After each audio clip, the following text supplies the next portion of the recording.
Good morning, good afternoon, good evening, however this finds you. It's fine. Fine April 29th day, the year of our Lord.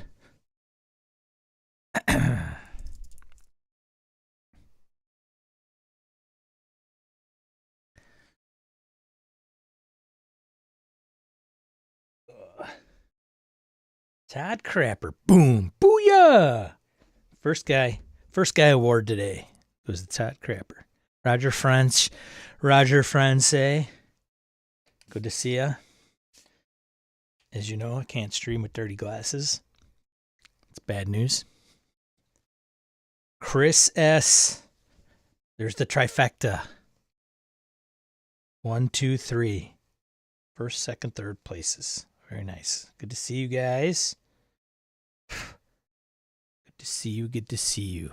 How many XP do I get for this award? Shit, whatever you want, buddy. Whatever you want. Sky's the limit.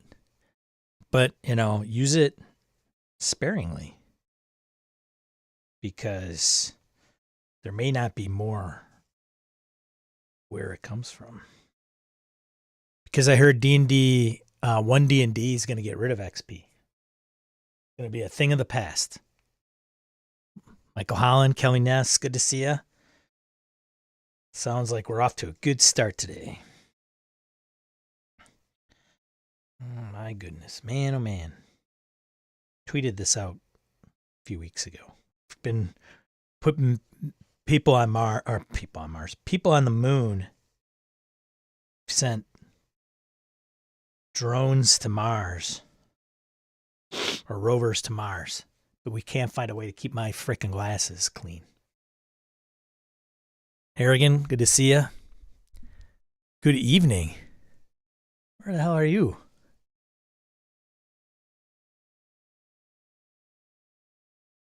Are you outside the U.S., Harrigan? Or are you just still up from the evening prior? You have yet to see the day. Is it really a problem to get rid of XP in certain RPGs? Well, how do you level? Isn't that the whole thing? Leveling games. Anubis! Good afternoon to you, sir.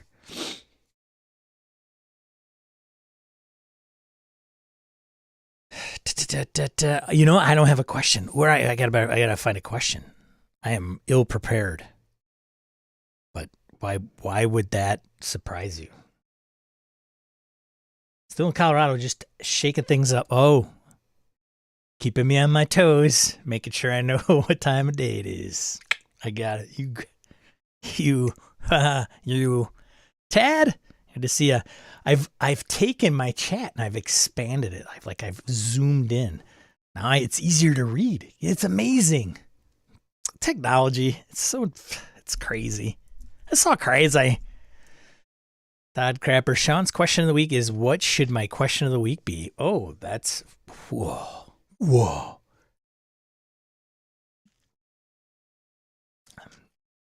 Give me the spread. Some games with large XP numbers. Some games with small XP numbers. Some games with milestone leveling. Kelly says Harrigan's a troublemaker. She knows him. BK Dan, -5 XP. How to RPG for being ill prepared. Fair. That is fair. BK Dan, good to see you. Good turnout today. Good turnout. Hope you all found a good, comfortable seat. Don't forget to tip your wait staff.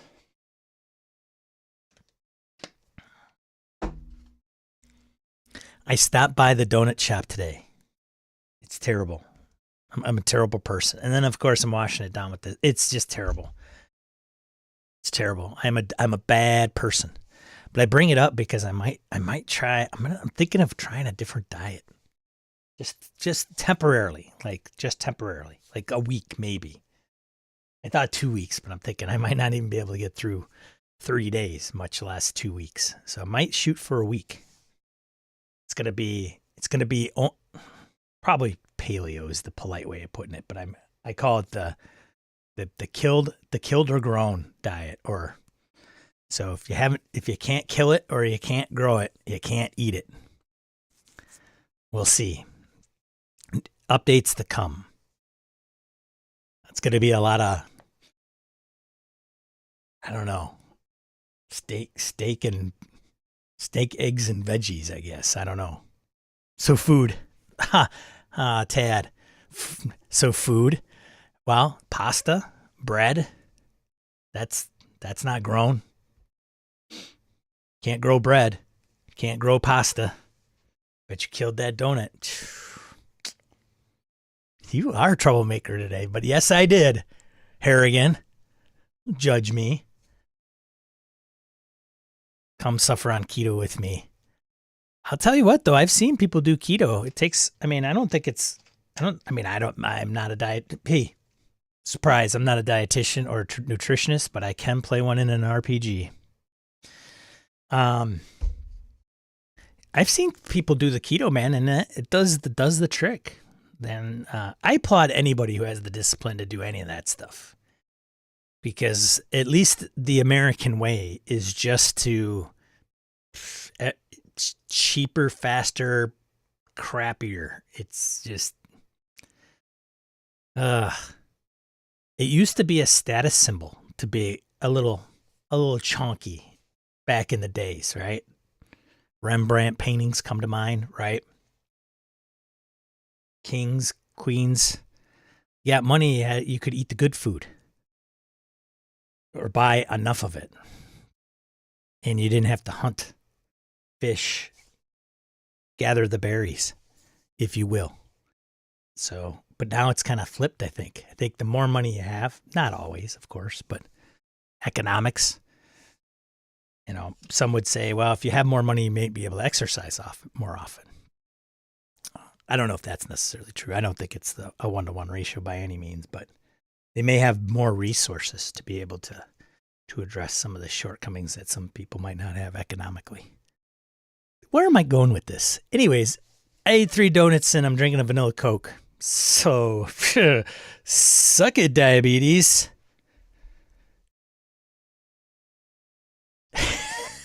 Chunky. I'm about 3 pounds from Google Earth declaring me a roundabout.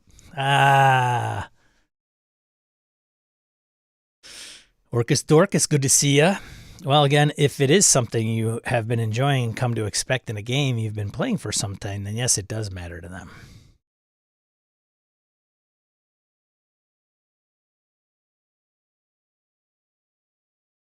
All right. The only numbers I worry about with my food is the price. Yeah, well, that's sometimes not always the best way to eat either. Because sometimes the cheapest food's the shittiest food. Todd. At least here in the US of A, Todd. I don't know what it is in socialist Canada. YW for the groan. Donuts and Coke. And no question, surely no connection. Dude, that's honestly, Tad, you're onto something. One of the things that's kind of motivating me is to see what it does, like not just physically, you know, I'm not looking to lose. I mean, I'd like to lose some weight. That's not the point of it. It's literally to see like how I feel. Do I feel better? Like there's so much, you know, not to get on this whole diet kick or nutrition thing, but you know, there is something to be said that you could be more creative. You feel better just in general. What do you know? What do you want to know about Canada? Too many Canadians in the Canadian and expat Canadians. But I love you all because you are the nicest people in the world. Time to make good at TTRPG talk. Jason's trying to get me on the right subject here. Let's see. I should probably have a list of like 50 of these questions that I could just pull out, but maybe I do. Ooh, maybe I do. Maybe I do. You guys don't know me. You don't know me. I've been having good times with OBS. Just ask my Thursday night group. To which I'm going to formally apologize to those guys. It's quite ridiculous Thursday night. Let's see. What question have I not asked? Some of them are quite lengthy. That's the problem with some of them. Like you guys would have to write a paragraph. Oh, excuse me. Okay, this might be a question. Here's a good question. If you could change one rule in any tabletop RPG game, which rule would it be and why? Don't get crazy. So, what's the rule? What's the game? Why would you change it? And it could be just, I'd change this rule in this game because. Harrigan says, I know this one. If you could change one rule in any RPG, what rule would it be and why? The why part being optional, extra bonus points for the why. Don't get too crazy. I want to be reading a page of text on how to explain why you would change Thaco in 2nd edition.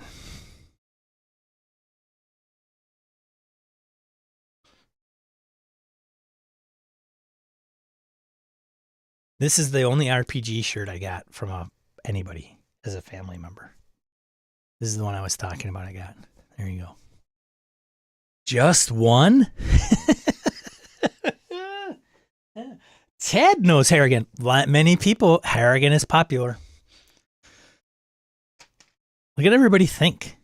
The chat just suddenly comes to a stop as they all look up and ponder, thinking to themselves, what is that one rule? They're probably like doing, well, here's 10. Ooh, how do I narrow these down?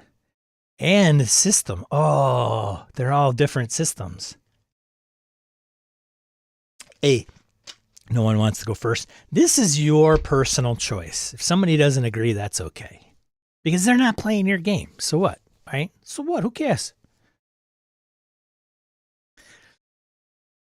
Kelly Ness says, I'm opting out of this question on the grounds that I am terrible with rules and can't think of any rules at all, much less ones I want to change. All right, fair.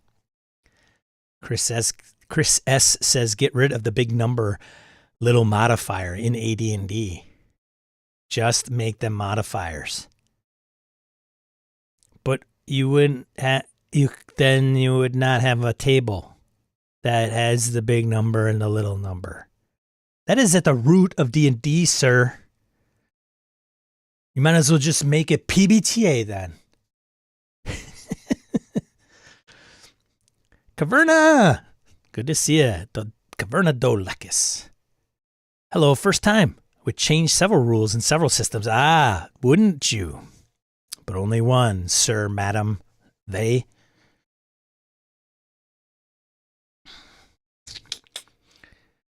Orcus Dorcas RP shenanigans. What's the question? I was helping my wife out.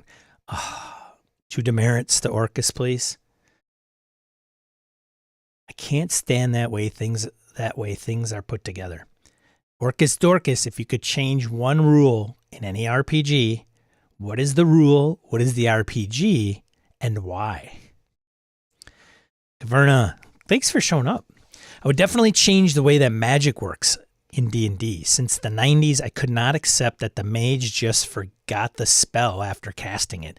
Does not make sense. Ah, that is because it's the way of the Vancian, of the Jack, of the Vance of Jack. That's why. Caverna, are you familiar with Jack Vance? Yeah. If you are familiar with Jack Vance, that's why. So that's where the name comes from, is Vancian magic. So it's Dying Earth. It's the series that Jack Vance wrote and incorporates that. So, but not a wrong answer. But a lot of people have a problem with the magic system. Some do the pool. The pool. I think the Dungeon Master's Guide in 5th edition may have alternative magic systems. If I'm not, maybe? I don't know. Chris will know. Chris S. Wood. Living Ritual. Good to see you. Hey, wow, got a great turnout today. Huge. Huge. It's huge. Today is going to be huge.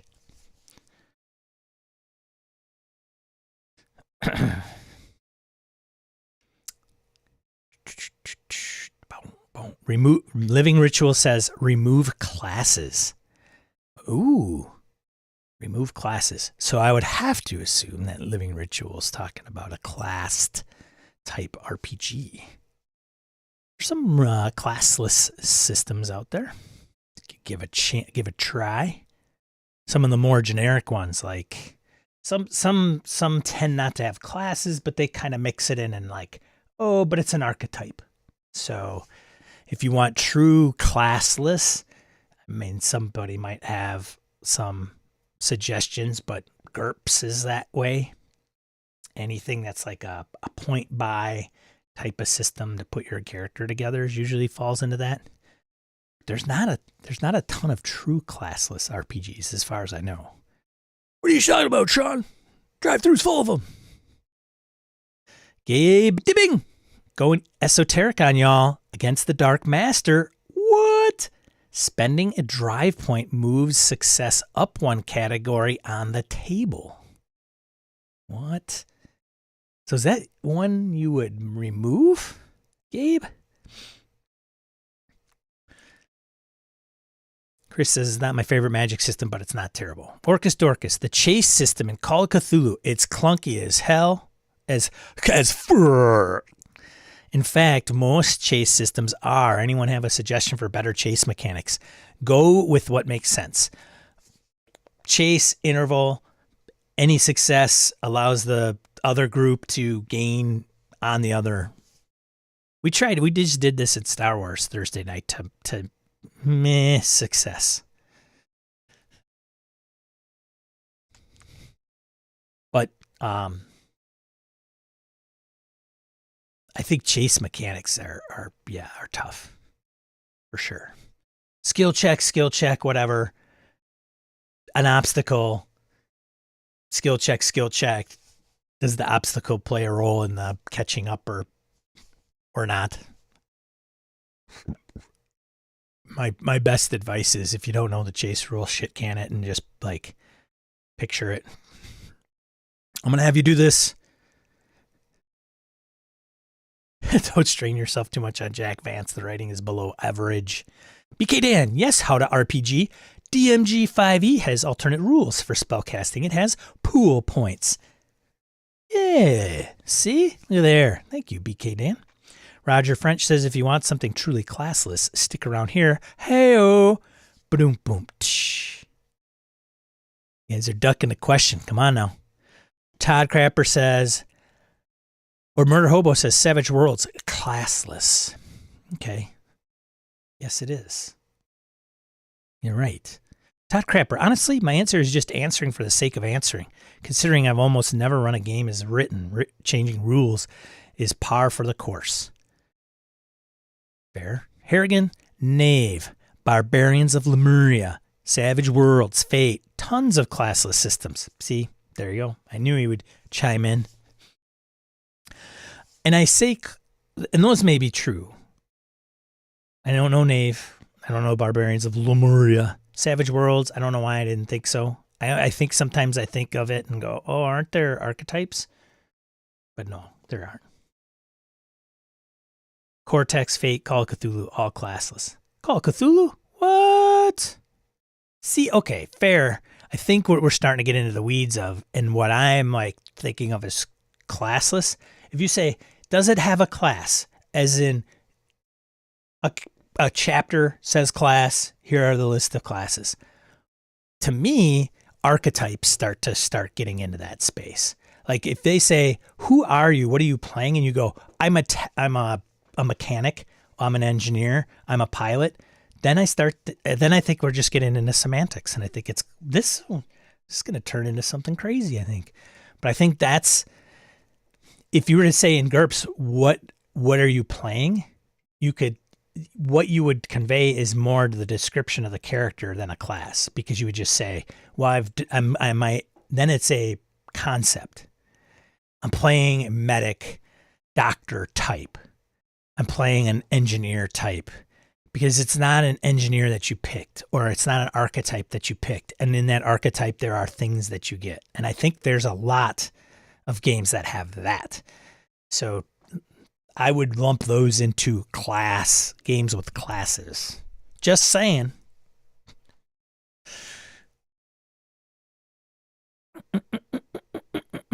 All RPGs that have carrying capacity should adopt inventory slots. Is that your answer to the question today, Nubis? All RPGs that have carrying capacity should adopt inventory slots.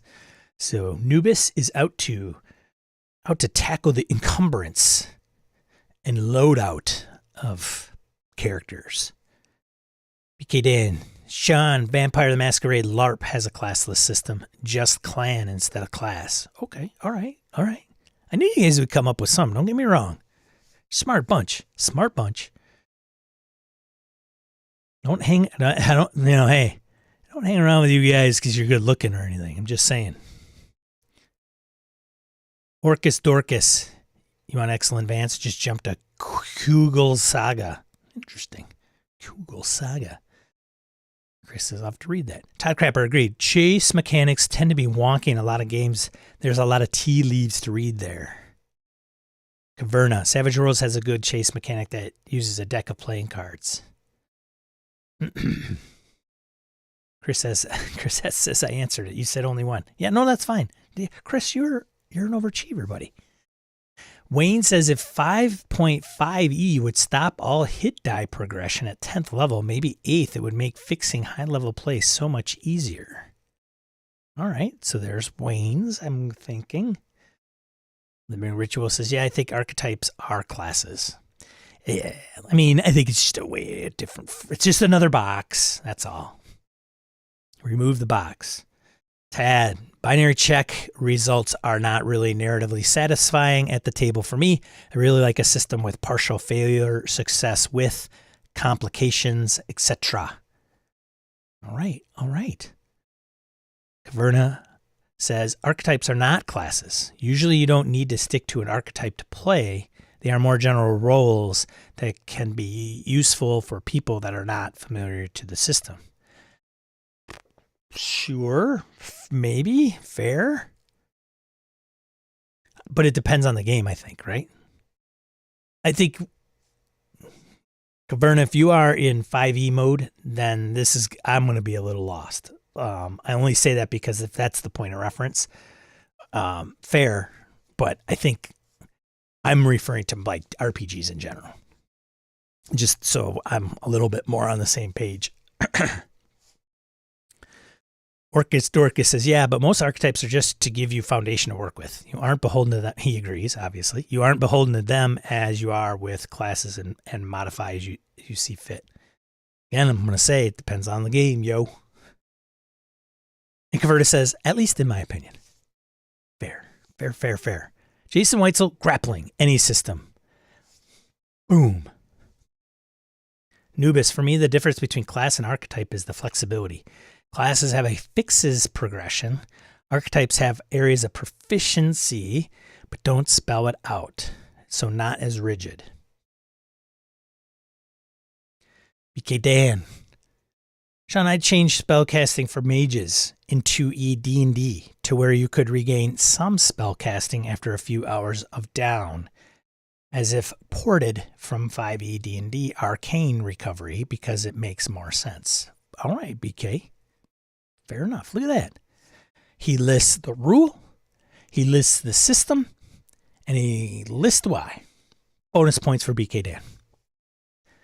Harriet says, good one so far. COC's chase rules are hilariously bad. Grappling, terrible. Dual numbers on attributes, bleh. Like I think Chris said, this isn't an issue at all. I generally fix what I believe needs fixing. So mine, ... Murder Hobo Show, archetype is just a suggestion in Savage Worlds.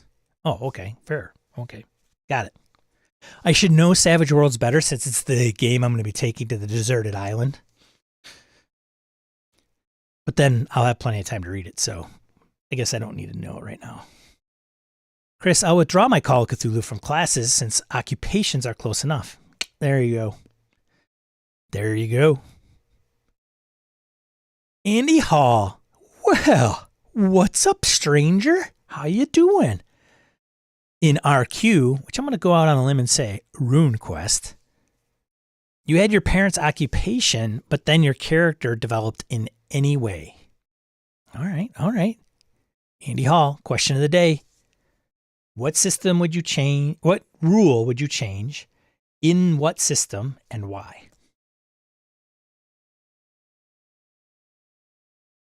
Todd Crapper, I ditch percentile dice from games like COC and turn them into a D10 roll against a target number between 1 and 9. In the event of a tie, roll again with another D10. If you still beat the target number, success! Okay, all right. Jason says, for a good laugh, Google Pathfinder Grappling Flowchart PDF. Oh, no. Oh, no. Oh, no. Should we? Oh, no. It's one of those things somebody should close their eyes, be careful what they hit, what website they see. Todd Crab, feel like that would add some extra tension to the roll when you just narrowly make the roll rather than finding out immediately. But Todd, how would you handle crits? How would you handle critical, Todd? Oh, it's such a great idea, Todd, but you didn't think of critical failures and critical successes. Hello? Can't drink with the cap on, folks. So, deterrent, right?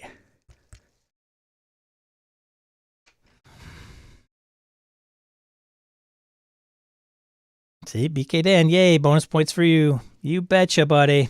Orcus Dorcas, Archetypes has become the taste, great, last filling argument of the morning. Apparently. It just goes to show you, you never know what's going to happen here. You never know. This is live, folks. This isn't, unless you see it later. Caverna, Sean, I am not in 5e mode. Okay. Actually, I've never played 5e. Oh, my last D&D game was 3e. My first contact with Archetype was Shadowrun 2nd in the 90s. Got it. Currently, I'm more into OSR-ish year zero. I got me with year zero. Fair. Thanks for chiming in. I apologize. I should not assume. Chris says, oh man, Todd, that would actually mess with the normal hard extreme difficulty shifts in COC 7th edition, which I think is the best version of the game. Wayne, Sean, you are not exempt. What's yours? Oh, hey-oh. Rule? It's I think I'm like Kelly. I don't use a lot of rules. I would probably have to say one rule I would change in what RPG and why. Whoa. I think an initiative system, probably initiative. I would change. I know it's going to sound pretty crazy because I like the game. I would maybe the initiative system in Delta Green. Why? Because it's solely based on your decks.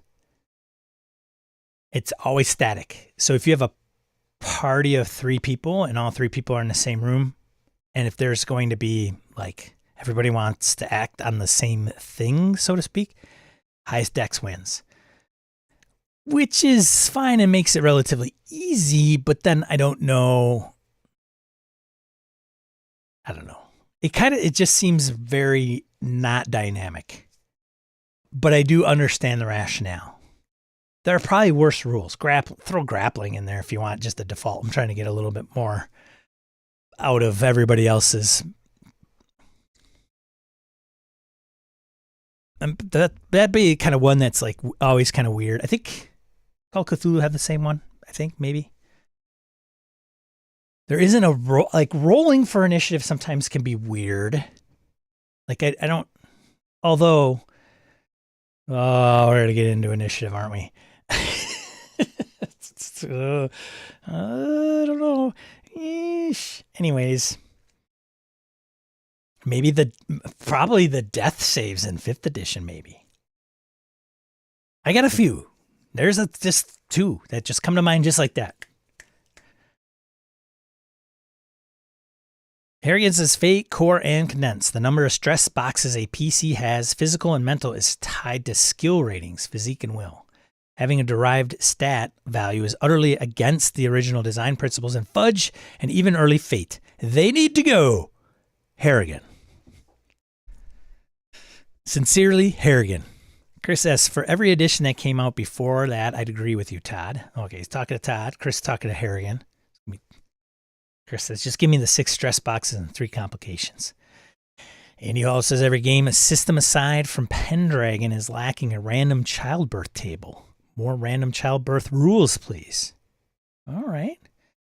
Todd says, Sean, honestly, criticals don't feel right when you're dealing with mystical creatures beyond human cognition. Yeah, but if you just hit them in the right spot, right?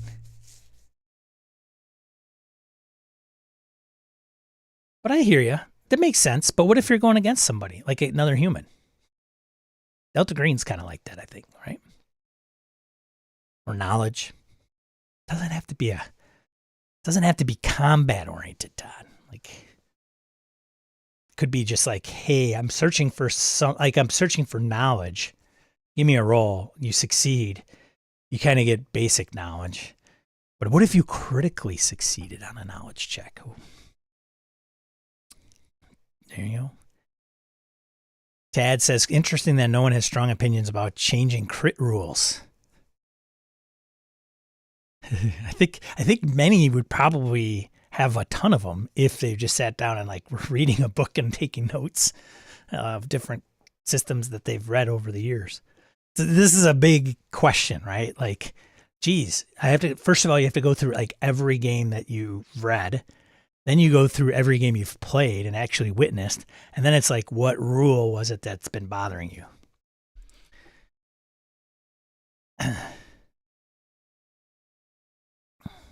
Harrigan says, criticals are a big part of what makes firearms deadly, though, Todd. Yeah. Chris S. I would make or limit the amount of soak rolls you can use bennies on in Savage Worlds. The Benny in Savage Worlds drives me up a wall.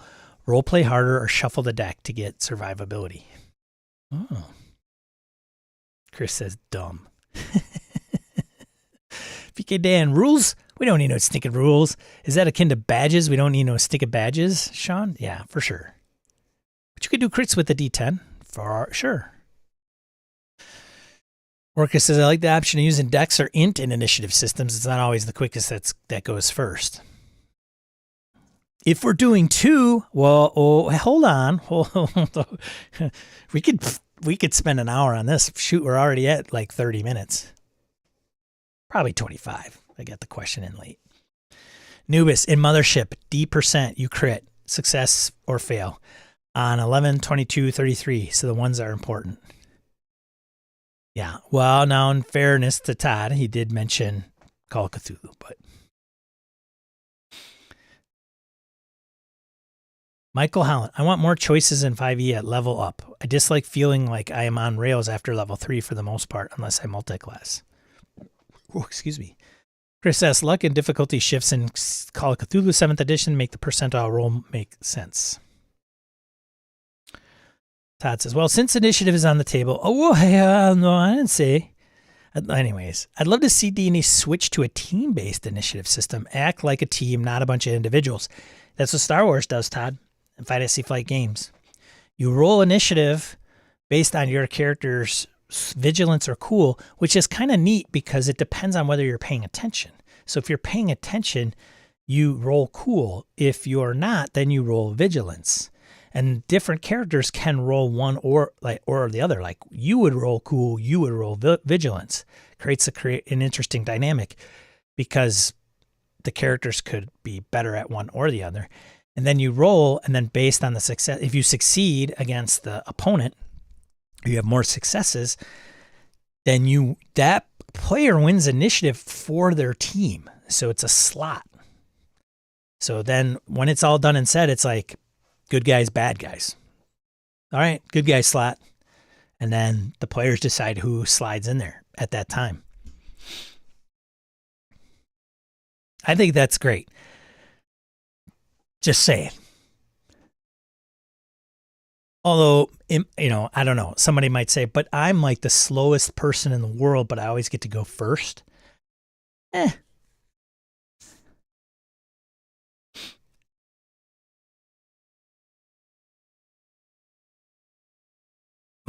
Michael Holland says I'd also get rid of advantage and disadvantage. Whoa, strong words. Strong words. A lot of people think that is a very cool piece of the 5th edition rule set. But I know it's not always in 5th edition, mind you. Chris says, I'm a fan of side initiative in D&D. The old school way. One person rolls. Do the players have it? Or do the NPCs go? Andy Hall was being facetious on the random childbirth thing. Andy Hall, you have to go ha. You have to have an emoji. We cannot figure out facetiousness in the text.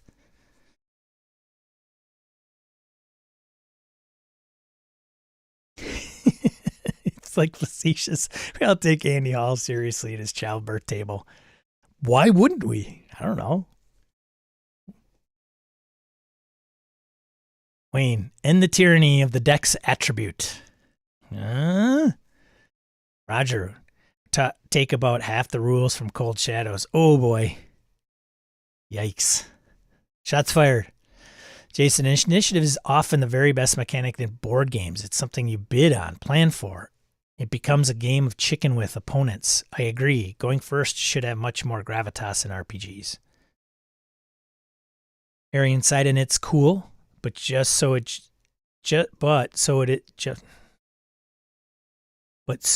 just alternating, and so is BOL Black Hack style test to go before.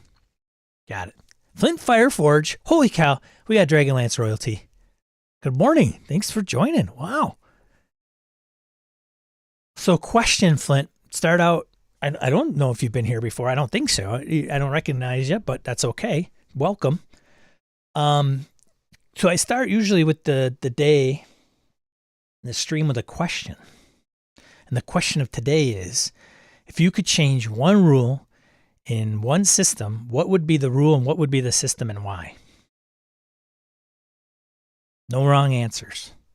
Just wrong people. Just kidding.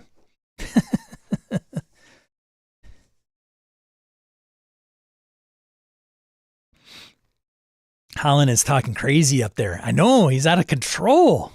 Advantage, disadvantage. Oh my God. Caverna, we need to roll initiative before starting discussions about initiative. You're gonna fit in just fine, Caverna. Chris says the team slot initiative is a good idea that sometimes gets wonky in practice, but I've always liked it from Star Wars. It's Star Wars. Might be, it depends on the tone and the feel of your game, I guess, if you want to do that. Murder Hobo Show, right. You take away advantage, disadvantage, you just became the most hated guy in the D&D world. Whoa. Yeah. Then you got to look over your shoulder. Yeah, start looking over the shoulder. You put that out in too many forums. Just saying. Might have to close down the social medias. Get off the Twitters. Todd says, I do like what the version of Star Wars does for initiative. Very clever. Good. Harry and Roger. Cold Shadows make the change of putting it back on the shelf and play White Lies. Hey-o. Yeah, for sure. Wow. That, yeah. Kind of makes me sad. Caverna, one general rule that makes sense to be changed is to stop using dex or agility for ranged weapons. There are a lot of professional shooters that are not so agile. Now, the only reason I would, but what would you use if you had to use something though? I think that's probably the only caveat, right? Like, well, you could use strength because, I mean, you really only have two physical attributes, strength and dex. I think that's where that comes from, probably. Just speculating, but I agree. That's the thing, like going to your point, Caverna, you could be the most dexterous person or the least dexterous person and be able to shoot like a champ for sure. Like you could be a klutz but when you shoot, but your dex incorporates everything that, coordination wise, which that kind of It's the umbrella piece that I think gets messed up, right? Messes things up. BK Dan Sean, if I could change a second rule, well, you can't. So I'm not going to read the rest of your comment. Just kidding. I'd port in alignment rules for Palladium because being strictly limited only 9 choices is nonsense. No one is that easily shoved into one category. My tone is interpretive intensiveness.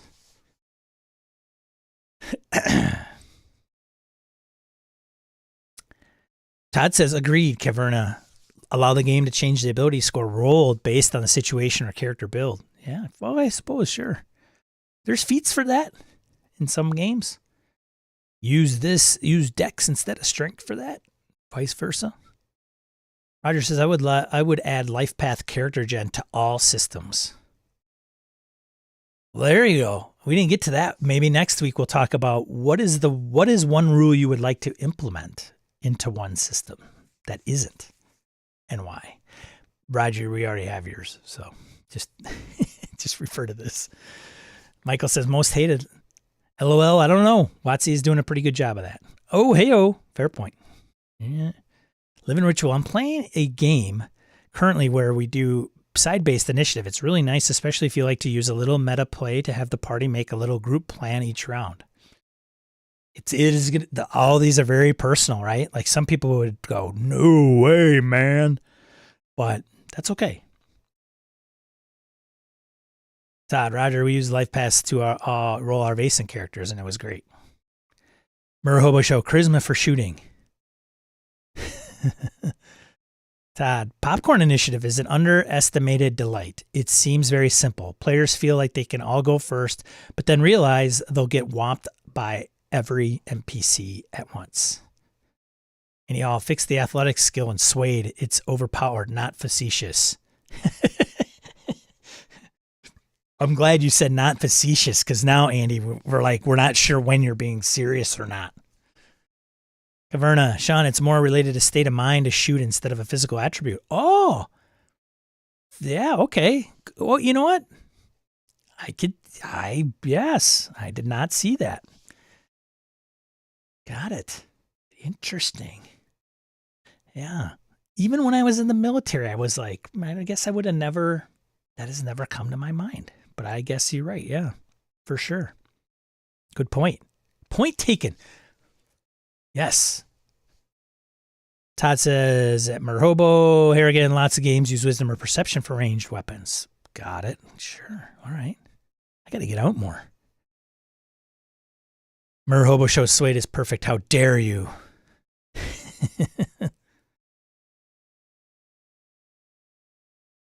Andy Hall, oh, Gary, how can you say that? You know, Suede where was that? Orcus Dorcas, I'm closing in. Orcus Dorcas RPG Shenanigans from Titterpigs RPG. Go check out their podcast, I should say there. Well, that's why simply using Dex for initiative is lacking for me. The ability to quickly assess a situation leads to a better reaction than simply being twitchy. Right. That may even go back to Caverna, like, you know, if you're insightful enough, right, to know like, okay, something's gonna go down here. I see the trouble. Combination maybe. Anyways, Roger, I'll skip next week's show then. Flint Fireforge, I would change the rules for Mage Hand in D&D. Mage Hand should advance as the character advances in how much it can lift, distance, etc. And it should be more versatile. I homebrew it. There you go. It says Scanlan's Hand should be more of a thing. Caverna, Shadow the Demon Lord has a very interesting initiative mechanic. Players' fast actions go first, then enemies' actions, then players' slow actions, unless players are surprised.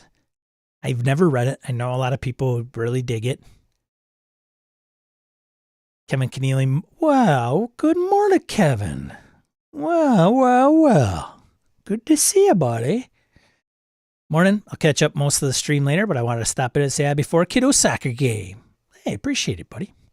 Harrigan, you could do a whole show on Chage's Suede needs. We got that on the docket right here again. All right, that's 40 minutes of. That's a lot.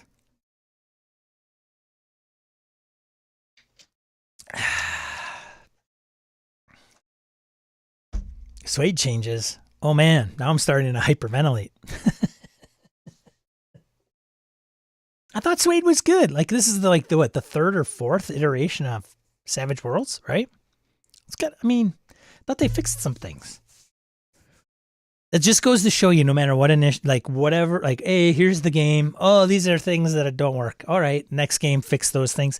Oh, hey, these are all the things that don't work, and it's just like edition after edition. Just you never stop iterating, and it never stands the test or contact with the players or the community. Savage Worlds is a ton of fun if you stay with the pulp feeling. Yeah, that's what I would run it for. It's pulp. Something pulpy, pulp. Right? Let's get into some stuff, right? Like, let's get into some stuff. What's going on?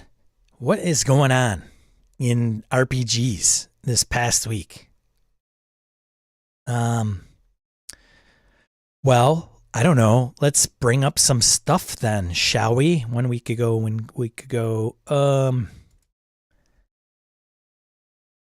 let's see. All right. How to make, I'll go to the actual website so I can share the linkage. How to make D&D a $1 billion brand. If you haven't read this, it's pretty good. It's on Gizmodo. I will put a link in the chat for you guys to reference it on your own if you'd like. This is an article written by Ben Riggs. If you're not familiar with Ben Riggs, he wrote Slaying the Dragon, Secret History of Dungeons and Dragons, which is a book that I had listened to on audio that I thought was pretty good. Ben did a pretty good job of that book, I would say, for sure. And I say pretty good context wise.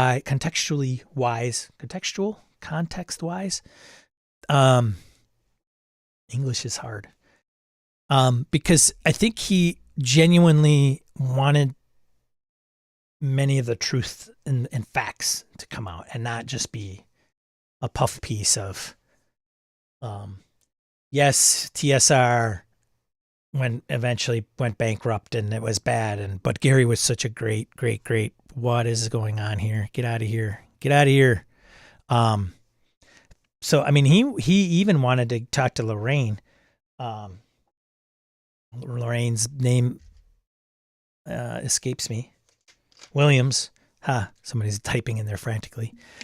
But she didn't comment for the book, which was unfortunate. So anyways, it's a good book. I would recommend it for sure if you'd like to know more history about the D&D and the TSR. So Ben Riggs goes into, some of the things that he probably came across with TSR's demise and said, hey, this is and then being obviously a gamer, he basically wrote a letter in the article saying this is kind of the things about the game and how you could make it successful. And one of the things that he really emphasized was dungeon masters. And I've always been a very big proponent of game masters. Like that's where it's at. Like a lot of you in that chat are game masters. Todd, you're a game master and publisher. And Chris, obviously from Encoded Designs, and Todd from Broken Ruler Games. Go and check out all their stuff. Just Google them, Broken Ruler Games RPG, Encoded Designs RPG, and they'll come up in the Google search. But many of us are like game masters, and many of us buy a lot of stuff, and we persuade some of our players to play different games.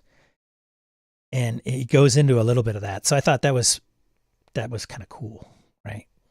But it's interesting to get some insight from Ben. So it's not just, it's not some schmo like me writing an article, although I could probably do it and put some opinions in there. Ben actually has some insight into that world with the research that he did for his book. So check that out if you are so inclined. I thought it was good.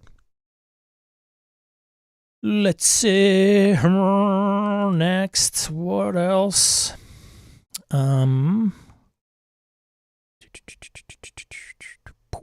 Here's some feel good stuff, right? Feel good.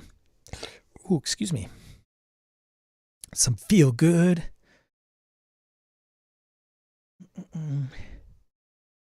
The Daily Herald. I don't know if they broke this. Maybe they did. I don't know if this is the news site from the area that did this. So I don't know if you guys heard this. The group sets the record for world's largest D&D game at Provo Mall, Provo, Utah. Total of 1,227 players participated in a giant D&D game at the Provo Town Center Mall on Saturday, April 22nd. The game was declared the largest ever played by Guinness World Records. So there you go. It's pretty cool. How did he do it? And I think he didn't even have any intention of doing it. I think he was just going to try to play something. He did. First of all, I think the person that organized it thought he would get some people, but not, 1,200. So, but he long dreamed of hosting the world's biggest D&D game. Shortly after opening his store in the mall, he decided to make that dream a reality and contacted Guinness World Records. To break the record that was previously standing, Guinness told them that he needed over 500 people. Booyah, 1,200. So the crowd on Saturday more than doubled what they needed. Tables and chairs crowded with people filled the hallways and open spaces on both levels of the mall throughout the day, with many participants dressed in costumes. And then it goes into like, what's D&D? D&D is the world's most popular tabletop role-playing game, first released in 1974. Da-da-da-da-da. So apparently you're going to probably add, this is where you were like, I'm a game master, how'd they do this? Johnny Jensen, a volunteer who wrote the guidebook for Saturday's game, said the players were given different situations to deal with inside and around an imaginary city. Their ultimate objective was defeating an evil wizard.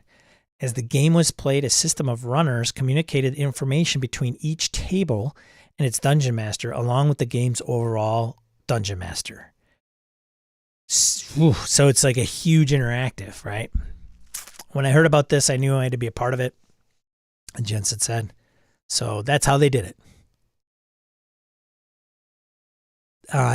The person, his name's Ashby. I've glossed over his first name. Said his store's intent is to host a giant D&D game annually. Okay, 1,500 people roll for the initiative. That's what I was thinking, Roger. Here's this guy on like the second level balcony with a podium yelling out actions to his 1,000 players. 1,200, largest I've ever anticipated, was 6 tables of 4 each, and then we all met up as one massive table a la Avengers style to battle BBEG and his lieutenants and minions. Chris says, I've helped GM events with 20 to 50 people, and it's not easy. This is legit impressive. I love the idea of one person showing up to play with over 1,000 people and their character dies in the first round. Yeah. It would be interesting if you were to be like, okay, this table, that table, that table, and they're chasing somebody. Maybe they're chasing an evil person through the town, and that evil person ends up at another table. Like maybe the tables are done by area. What happens when all the players go to the one area, like the town square where the big evil person is? Does one game master then GM 20 or 30 people? Shit, in this case, it might be 100 or 200. Let's be real. Each of those tables had a GM. Ah, you ruined the illusion, Chris. Phew. You're probably the guy in the movie theater that's like, oh, look, this is what's going to happen.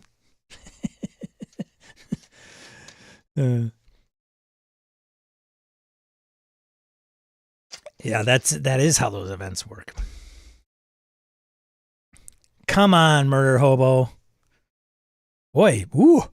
Let's not turn the tables here, okay? Just saying. All right. All right, all right. Eberron fans probably know this. It's unfortunate. But KB presents. Boop. Keith Baker presents. Keith Baker, he was the one that submitted Eberron as a setting and won. And it became a setting for Wizards of the Coast. And he's put out tons of books and novels about it. He's got to put on a podcast, Manifest Zone. So they are closing shop. They're closing shop. We appreciate all the support and enthusiasm that our fans brought these past 4 years, and it is with heavy heart that we must inform you that on June 30th, 2023, KB Presents will be closing its doors. It's been a joy and an honor to bring you our version of Eberron, and we are incredibly proud of what we've created. As we pursue new challenges and opportunities, we leave the existing works under the stewardship of visionary production and design. It's Wayne Chang, by the way. This includes the following Dungeon Master Guild titles. So Exploring Eberron, Chronicles of Eberron, which I think I have both. Dread Metro. I think I have Exploring and Chronicles in print. Dread Metro and Eberron Confidential. If you'd like to continue supporting the former KB Presents production team, you can find us at, there's Laura Hirsch, Brunner, Imogen's address or website, Wayne's, and then Keith's. Our final book, Frontiers of Eberron Quickstone, is slated for release in the latter half of 2023 and will be published under Visionary. We appreciate your taking this journey with us, and we look forward to our paths crossing once again. My understanding is Keith's got a lot of stuff in the hopper, and he's probably being pulled in a couple different directions. So it's unfortunate they've had to close because that's, Keith knows a lot of Eberron. So there you go. I don't know if you guys knew that. There's Christian Serrano. I, for one, am excited to see what Together Studios comes out with next. That's a good point. So Keith does Together Studios and Keith Baker Presents. So, and probably much, much more. Like, that's not the only thing Keith's got going on, but it'll be interesting to see what comes out of that. So wish everyone there the best of luck. Let's see. Oh God, I got to touch on it because some of you might not know. It is news, but it's just going to be brief. So if you're not in the quote unquote no necessarily or not interested, that's okay. I get it. But anyways, Wizards of the Coast is frantically trying to be the new Florida Man. So in a nutshell, what has occurred, I will sum it up in as general terms as possible. A person who has a YouTube channel got a set of magic cards, took the set of magic cards, went on YouTube, talked about the set of magic cards. That set of magic cards was not out for available public release. So then you'd say, well, Sean, how did he have them? I don't know. I don't care. It's in the article. You guys can read it. And well, you'd say, well, okay, so what's the big deal? Well, so apparently Wizards of the Coast had sent a couple people to the person's house to, I think, essentially retrieve those cards. I would say that would be accurate. And those people are known to be the Pinkertons. Yeah, the Pinkertons, alive and well in the 21st century. Yes. Right. So there you go. They put on their little bowler hats, as some of us have referred to them as, and their handlebar mustaches, and showed up. Now, some might be like, somebody may see this and go, Sean, this is not cool. This is not fun. Like, you're making fun of a very serious situation. Fair. I only group. It's just crazy absurd, the whole situation. But anyways, some of the things that happened should not have happened. If they did happen, I don't know. We could just go off of Linda Kodega reported on this. She was the one that broke some of the OGL stuff that Wizards had done. But so whole thing, unfortunate. Could it have been handled better? Sounds like it. There you go, in a nutshell. So they went there to get the cards. apparently their tactics weren't like, hello, Mr. Johnson. Hi, I'm from Pinkerton Investigation Group. We're here to investigate some missing Magic the Gathering cards. Do you have a minute to talk? Thank you. And then they get invited for tea. And then the person goes, oh, wow, I'm really sorry. And they hand over the cards. Must have been some type of mistake. Hey, we appreciate your cooperation. And for your cooperation, we're going to give you all these other Magic cards, for your trouble. Have a nice day. So, of course, it didn't go like that, apparently. And it's like, look into it yourself. And there's definitely people on the interwebs that are full of passion and range of emotions all over the place online. So there you go. Now you know a little bit. So person had Magic cards, put them out on YouTube. Wizards of the Coast sent, people to investigate. Those people were from Pinkertons. Yes, those from like the 1800s. And they went there. They were not very cordial. And now that's kind of it. And it's not the first time, I guess, Wizards has done this. So, yeah. So, okay. All right. There's that. So I'll say, if there was anything illegal or about that or hostile or whatever, which I think there was, I mean, it was reported as much. Definitely not condoning that stuff for sure. Okay. There, for the record. Let's see.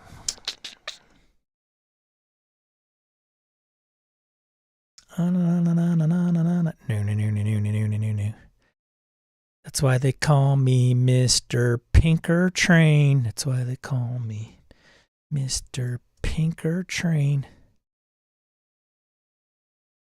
Me Ozzy Osbourne fans.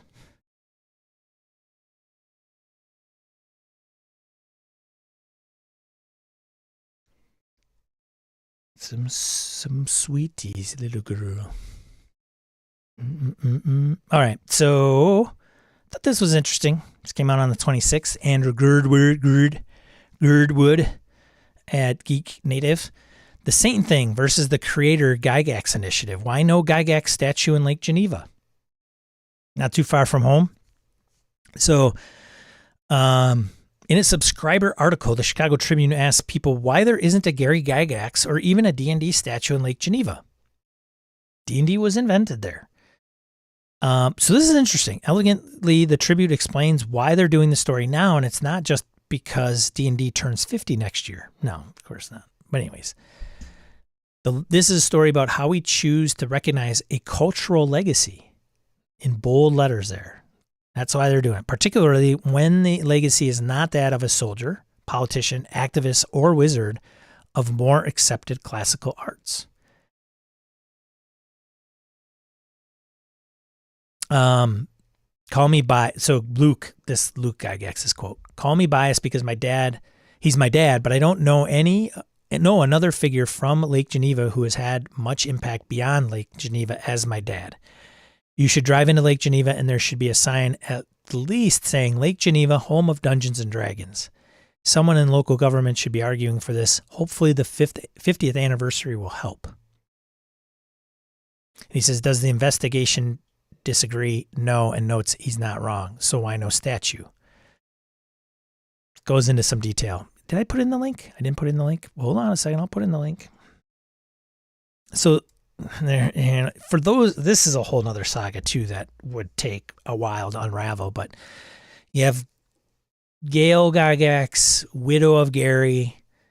Like there has been a lot of things and a lot of issues with some of Gary's old stuff, using his name, and, Luke and the family have had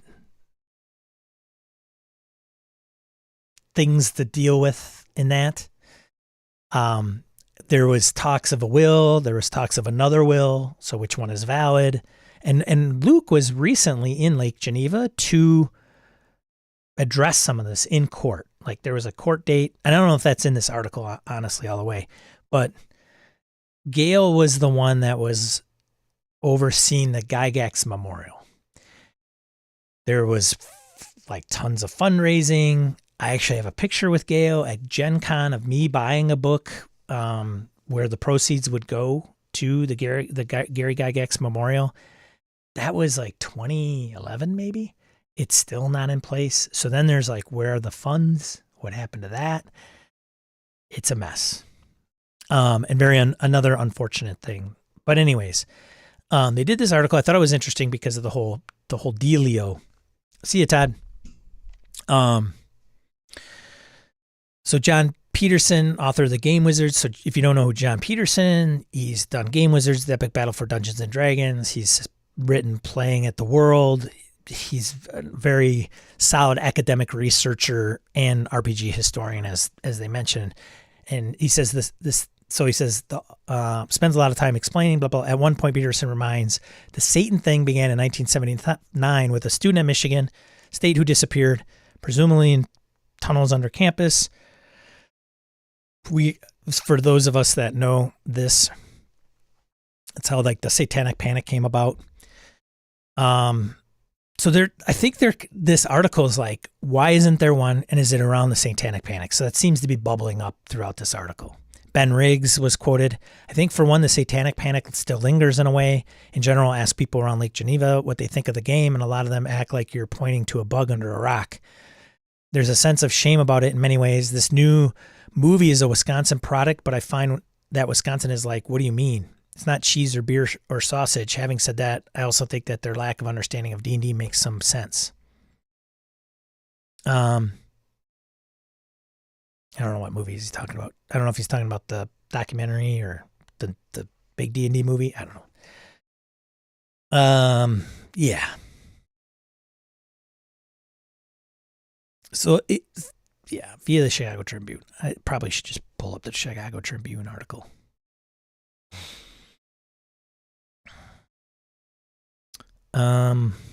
Yes, yay, paywall, woot, woot.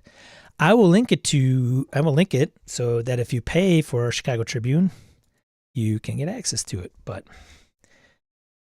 I think the angle of the Geek Native article it's a public figure and not a politician or soldier or something along those lines. So why that's the basis? Like, I don't know.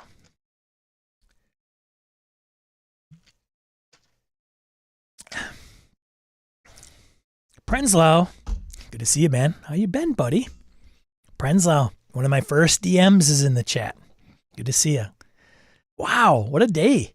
Lots of new faces. Man, must be raining outside or something. All right, so there you go. That's an interesting one. I still don't know, I don't know much more about where the memorial is as far as funding and legality, and it's just sucks. Anyways, let's see.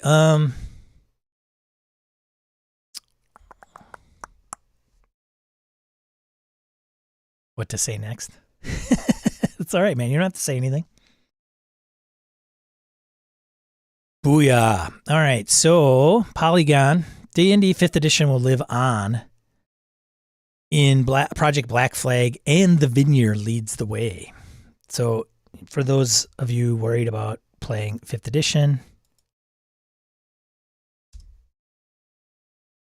it's going to live on from Cobalt Press. So where does it say here? Project Black Flag, which is Valiant, right? Valiant RPG. Anyways, this is a 28th of April article, so it's not old. Eventually, Cobalt Press co-founder Wolfgang Bauer says the existing 5th edition books will go away. Project Black Flag could replace them. So somebody who's in high school, a junior in 2024, wants to pick up the game. Bauer said in a recent interview with Polygon, where do they go? Well, they could go to 1D&D, and a lot of people will. But for everybody who's been playing and loving 5th edition for coming on a decade here, why not keep it alive by putting the core books out in a beautiful new hardcover? That's Black Flag in a nutshell. So while that might sound like a wild idea, Kobold Press has the institutional knowledge to build a business around it. In 2008, Bauer won the prestigious Deanna Jones Award for his patronage system known as Open Design. So there you go. Figured to put that out there. So it's like obviously very clear that Wolfgang and the gang is going to be like very much 5th edition online. I don't think that's a big, huge surprise, right? Black Flag is Kobold Press, yes.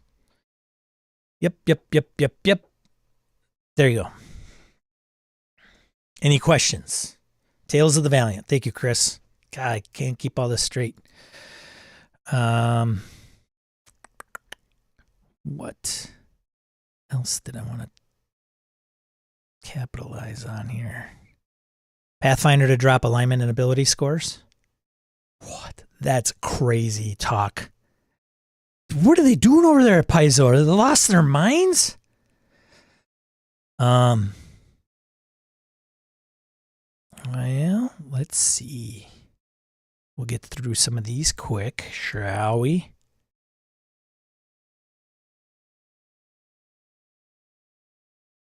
Any comic book fans, comic book RPG fans?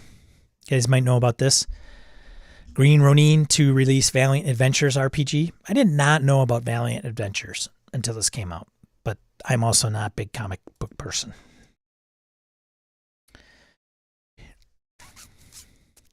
That's right.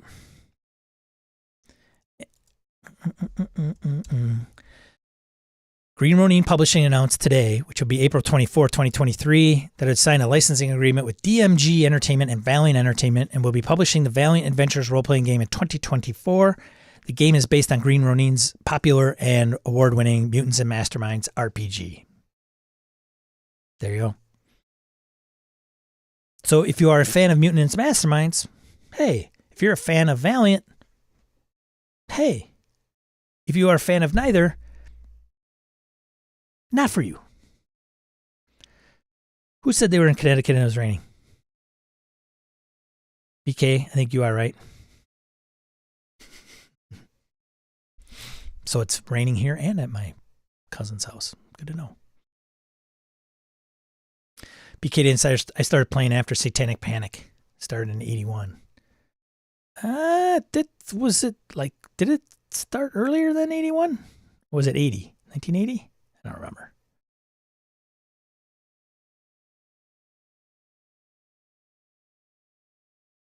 All right.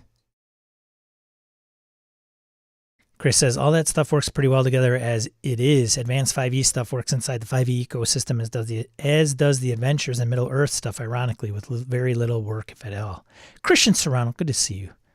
Speaking of comic book RPGs, new Necessary Evil for Savage Worlds is crowdfunding right now, and it looks great. Christian, did Shane send you over here?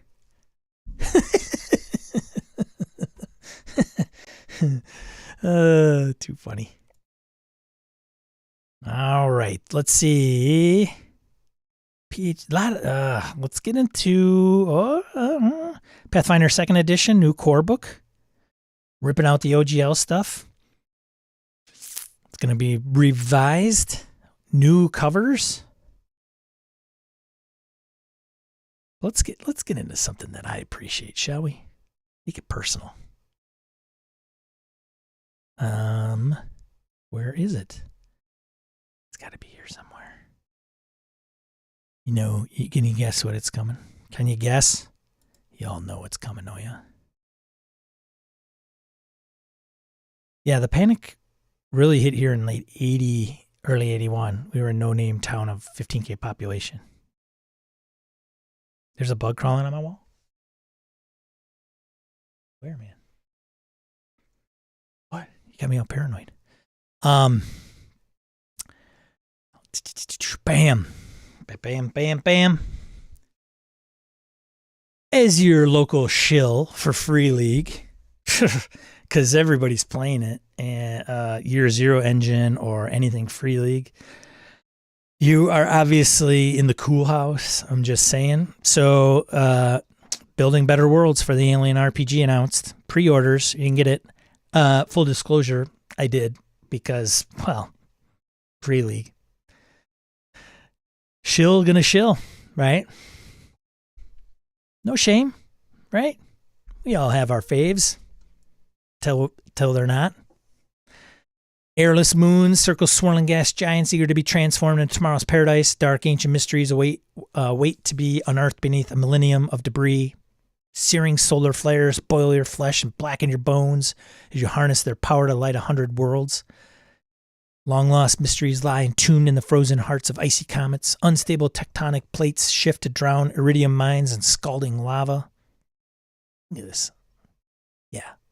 So if you're an Alien fan and a Free League fan, Ty Prunty, wow, you are... Ty, if you had to change one rule in one RPG system, what would the rule be and what would be the system and why? All right. So there you go. Free League.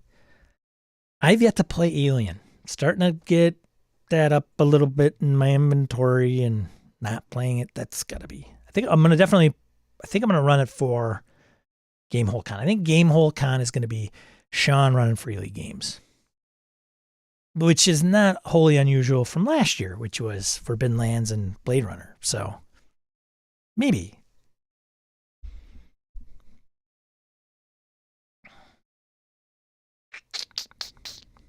That's gonna be fun. That's gonna be fun. I'm gonna get that book because it's gonna be fun, and it's gonna be a good looking book. All right, what else? Should we get into print news?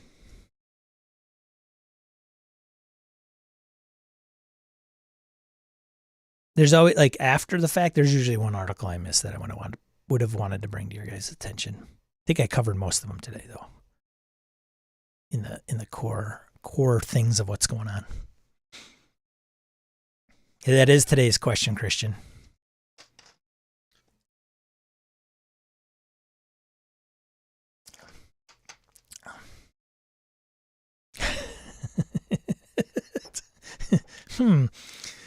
Ty, say something about Forbidden Lands or Delta Green you would change. Oh, you. All right. Print news. Let's get into print news. EN World.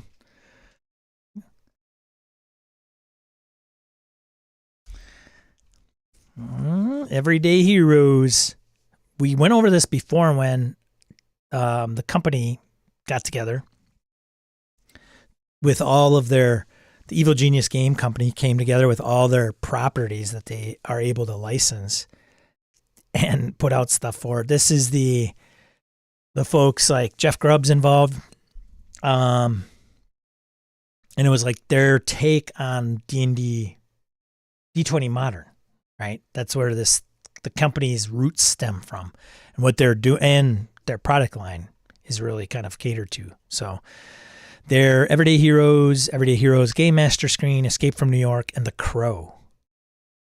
They're now in print. You can go and grab them.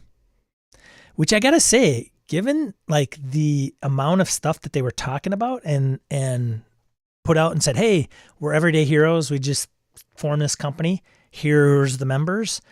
And, oh, by the way, these are the games we're going to make. And here's the IPs we're going to make them for. And now they're in print. I got to say, it was pretty fast. Like, I think they've delivered this and got the company up and running. Now, they could have been behind the scenes doing this for 2 years. I don't know. But I got to say, if they literally did this from the time I heard about the company forming and releasing these in print, it's faster than some Kickstarters. Am I wrong? Am I wrong?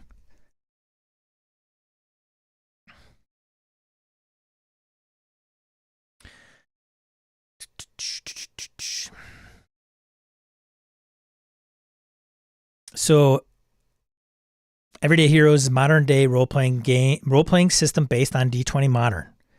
Refreshed for D&D 5e. So with these guys these individuals' knowledge about both systems, it probably didn't take them too long to like convert everything, I'm guessing. Includes 20 classes, dozens of backgrounds, professions, feats, and equipment. Has a wealth system and rules for classes. GM screen. Escape from New York is set 4 years before Snake Plissken arrives, on the scene. The PCs are a party of unwilling prisoners, must disarm a nuclear bomb hidden in the head of the Statue of Liberty before their time runs out.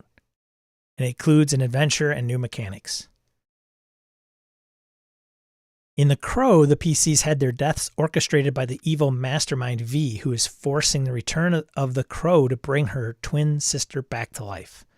Will you be a pawn in her scheme or put an end to her madness? Next one.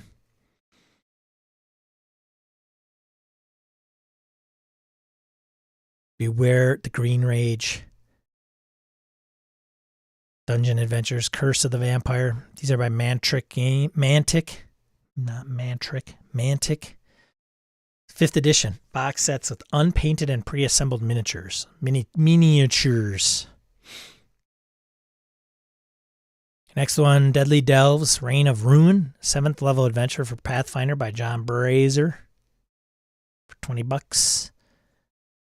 For 7th level. Rumors of Death, more like move like a plague through the crannig towns of the Great Swamp.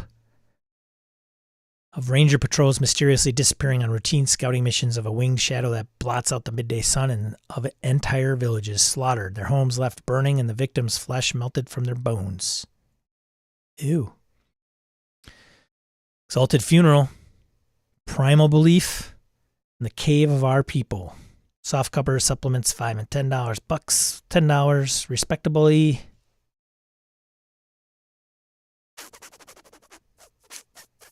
Primals by Diego.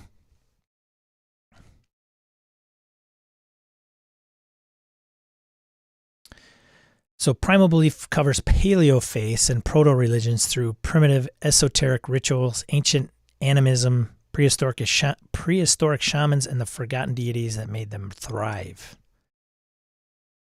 The Cave of Our People is an introductory adventure. The PCs of the people of Lakit are being initiated and welcomed as members of the tribe. They must go through a ritual in the caves of their ancestors to complete the process, giving them an opportunity to learn more about the world themselves. All right. Yeah. My Little Pony role-playing game journal. Yes. Cobra dice. Get your Cobra dice. You're going to be playing some G.I. Joes. That's my next journal. I'm going to get that one. Dungeon Dressing Hidden Hazards. $50 each, but I think they're a box, right? There's the hazards and the devices. Oof. There you go. More stuff if you are 3D, like the old Terrain and Dwarven Forge. There you go. Miniature Market, Terrain, Rune, the Tiny Terrain Rune Stone. The $1.50. $1.50 for that. All right. 38 millimeter. Cool. It's not $15. I can understand that. So will there be a They Live game then? I don't know. I don't think they have that one. They have a list of their properties that they're going to be doing. Michael Holland, I've got the core book and the Crow supplement. They're part of my reading list for the weekend. Hey, we'd like to know more about that.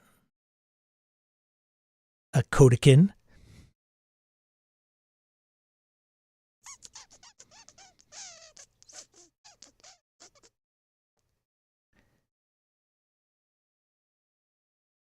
Christian says on his rules, D&D, a meta currency that allows you to reroll attack saves and damage rolls entirely.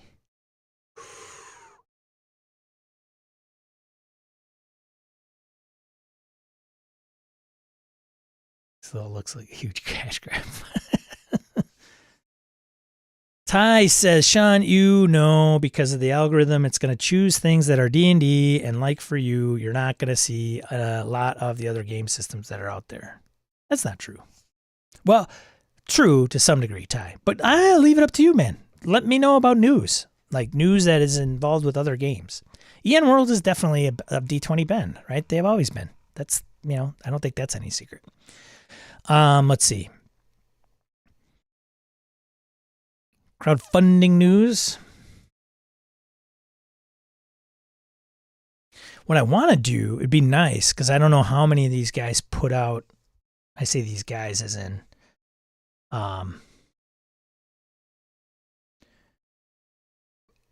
publishing houses. Like if they put out official press releases, then I don't know how they put them out. There is a like site that you can just put press releases on, and I think you can, and then it gets disseminated. So I would love to get, I should probably just subscribe to a bunch more email lists, but email is, God, I can imagine how much of a mess that would be. But yes, I probably need to get on some emailing lists for other publishing houses, and when I get some of these but I'm sure some of these sites do that. So either some don't put out a lot of updates, or these guys pick it up when they do.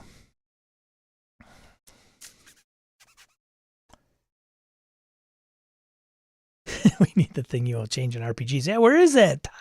Ty? BK Dan, yeah, Sean, I share the RPG news in your channel with my group. 3 different groups, only 3 people overlap. Oh, that's cool. Thank you very much, BK. Ty says, most of my sisters do not have strict enough systems, probably, do not have strict enough rules that are not adjustable by other players in the GM, so I cannot think of one that I would want to change. So every system as rules is written, you are good with. No? Ever heard of Randall Bingham Publishing House? Dude, where is that guy?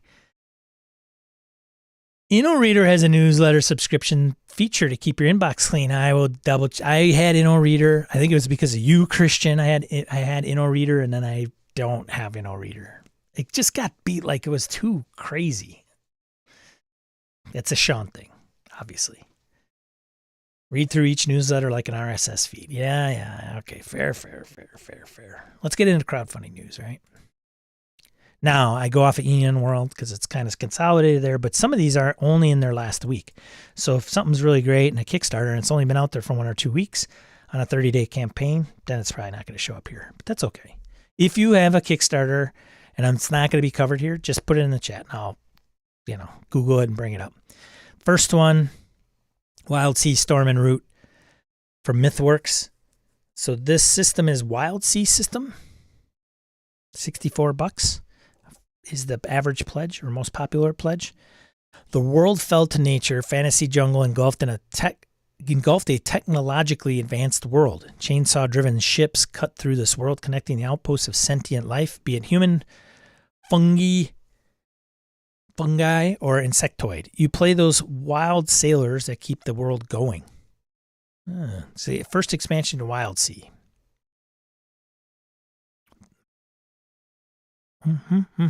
Funded. Inevitable. A doomed Arthurian Western. Did I hear about this somewhere? Better show first SW, Sean. Yeah, what's going on over there at SW World?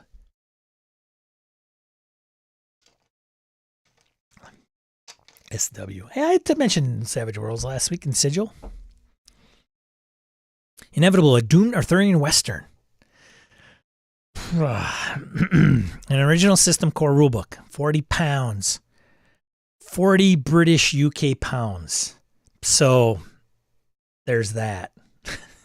I feel like Ron Swanson every time I look at a foreign currency. Here, this is a United States dollar. Described as an Arthurian Western. The project reads like a broad option that could easily encompass a world like Stephen King's Dark Tower series. The inevitable, your characters follow their Arthurian king in this Western fantasy, but the end is doomed.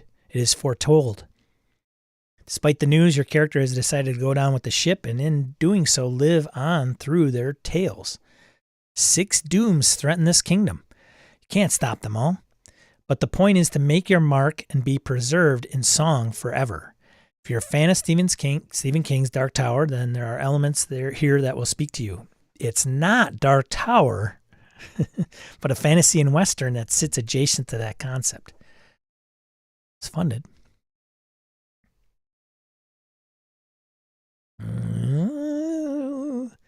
Far Frontiers. Wild and Far Frontiers, I should say. A new original Western campaign setting for the 5th edition of the most important RPG ever created. What do you think? Think this thing's funded? This is by Matteo Pastorio. Ends on May 8th. System is 5th edition. Ty's favorite system. Project type campaign setting, €40. Statement on AI work. Thanks to all the artists who created the illustrations, video, and music on this page. While we could have created many more images for our campaign, manual using AI software, we decided to support the community of real-life artists. There's a statement. Boot Hill with Dragons. Yeah, sounds like it, right?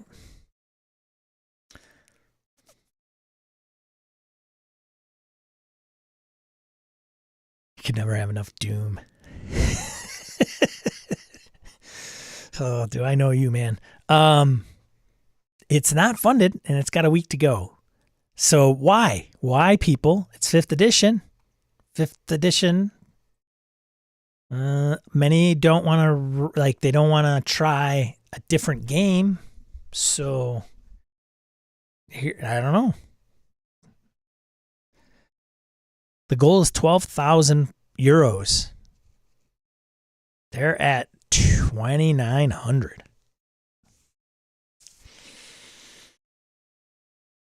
Now, I haven't gone to the page. So sometimes it could be just as easy as did Matteo back anything? And all that art paid for already. Yeah.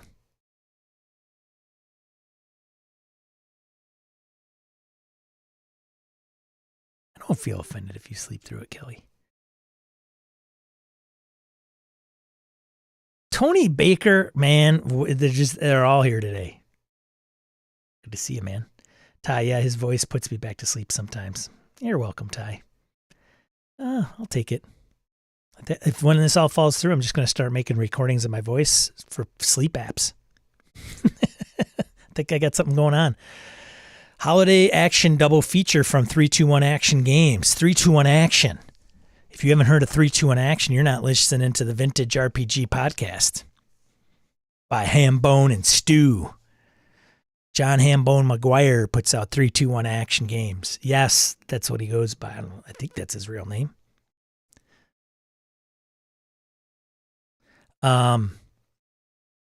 It's interesting. So,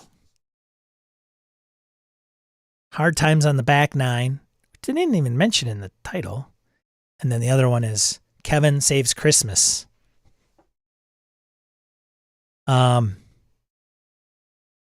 Try it before you buy. So you can check out the mini golf rules with the free pamphlet, A Ham and Egg in Hell. That's funny. Okay. If you need something non-standard but fun at your gaming table, do you need to save an island of Fish Folks Christmas? Fish Folks is Christmas from Krampus? Yes, you do. Do you need to face off against demonic forces in a game of mini golf? If that's a hole-in-one for you, then you need Kevin Saves Christmas and Hard Times on the Back Nine. It's funded.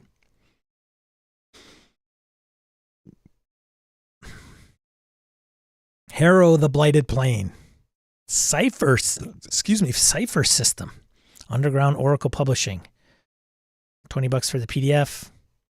High fantasy and post-apocalyptic under a crystal punk veneer. Project's a new setting using Monty Cook Games Cipher. 178% funded. Next one, Blessed and Blasphemous from the Sons of Singularity. It's a Call of Cthulhu book. Interesting. Most popular pledge, 109 bones. It's licensed for Call of Cthulhu for one of the COC third-party publishers. Best COC third-party publishers. Campaign set in North Africa, specifically French-ruled Morocco on the onset of World War II. The adventure book offers 6 scenarios across 325 pages.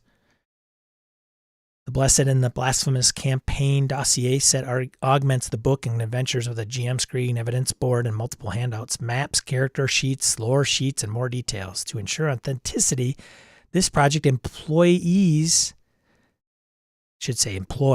a pair of cultural consultants to ensure the world feels accurate even as a cosmic horror permeates it. COC fans, there you go. Funded. Scoundrels of Brixton. Cepheus Engine. I am not familiar with Cepheus Engine. Am I? I only say am I because I might have played a game that one of you have run, and it was by the Cepheus Engine. That's what it's called. Anyway. Project creates a gritty science fiction setting for Cepheus Engine, an open system based on Traveler. There you go. $30 gets you the PDF. It's funded. Criminal orgs, shady characters, factions, the corpse, everything else you need to exist in the gray zone. Why slay dragons when you could be fishing? D&D 5th edition core rulebook. $30 for the PDF. Holy bejeepers. You see this thing? Wow. $10,000 goal. It's at $103,000. Woof.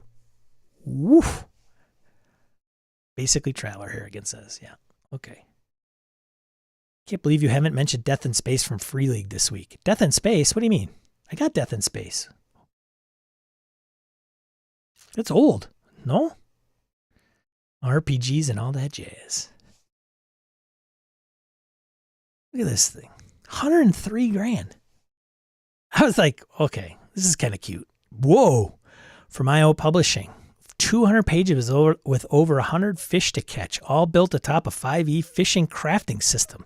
You'll catch, harvest, and craft just like a video game, but with a DM that will describe the smell and texture of the guts and shaved scales. Yes, that's right. In a world of dragons and liches, you're an angler. On the back of your party's loot wagon, you have a traveling glyph that reads, "I'd rather be fishing." This project is for players that tell the DM, skip the regular random treasure tables and go straight to the random lures table. If you want to spend your time fighting Kenku for worms or swapping sushi recipes with NPCs, this project awaits. Best of all, there's an option to get the custom dice set, and they have fish miniatures inside the dice.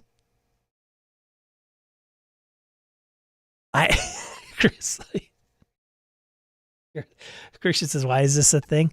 Chris says, I actually have a friend who would be all about this. Yes.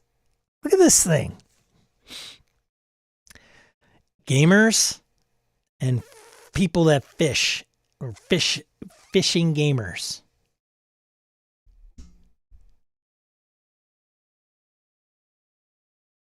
Level Up 5e. Man, Ian World pumping out more Level Up Advanced 5th edition stuff. Funded.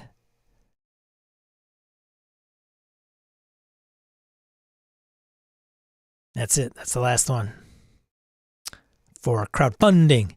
What? Oh, I wanted to bring up Gable. Appreciate this.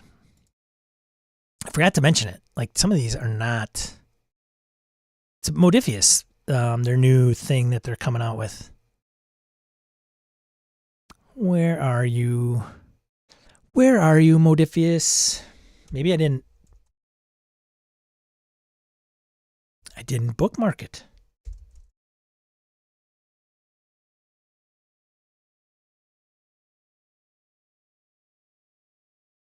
They got a new property that they're putting out. It's gonna be miniatures in a role-playing game. Dreams and Machines. That's what it is. This was announced.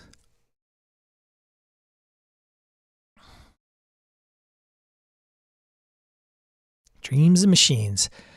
is a world cut off from Earth, far-flung outpost of humanity where mechs and futuristic tech dominated society. The world is in ruins after a war with the machines. Now mechs lay dormant, but when they activate, these wakers bring destruction.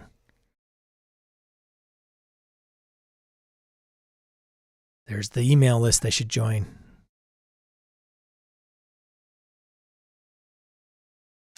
August 3rd, 2023, coming.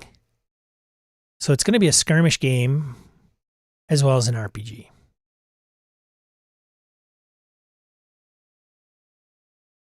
Does anybody find the artwork interesting?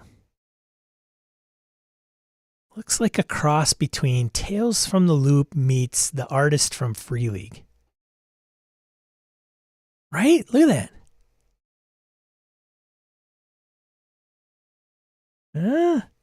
And maybe just me. This is not the release, so it doesn't say like, hey, we're going to do miniatures in an RPG. It's just like the details in the art. So, yeah. Maybe I could find... They don't have a news area? Anyways. I wanted to mention that.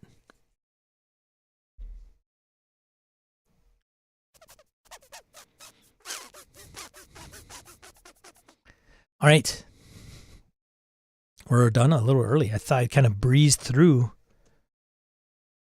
a lot of the stuff. I think I covered, I mean, there's blogs and all kinds of stuff we could go over, but I want to make sure I didn't touch on the piezo alignment and ability scores very deep, but I think that is the gist. Did I miss anything? What'd I miss? Ty, what'd I miss?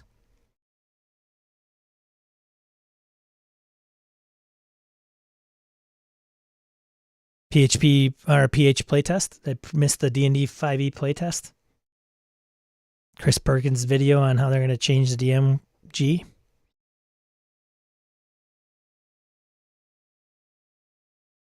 So I think I covered everything I had bookmarked for the most part. Yeah. There you go. There you go. That's what that art looked like, Tony says.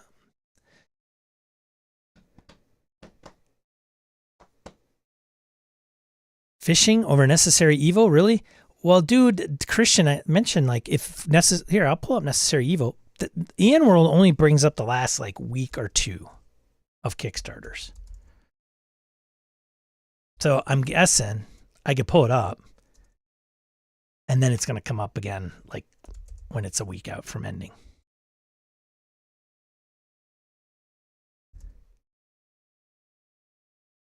It's so funny to see the different factions in the chat. It's all good, he says. I know you're busting my chops. I could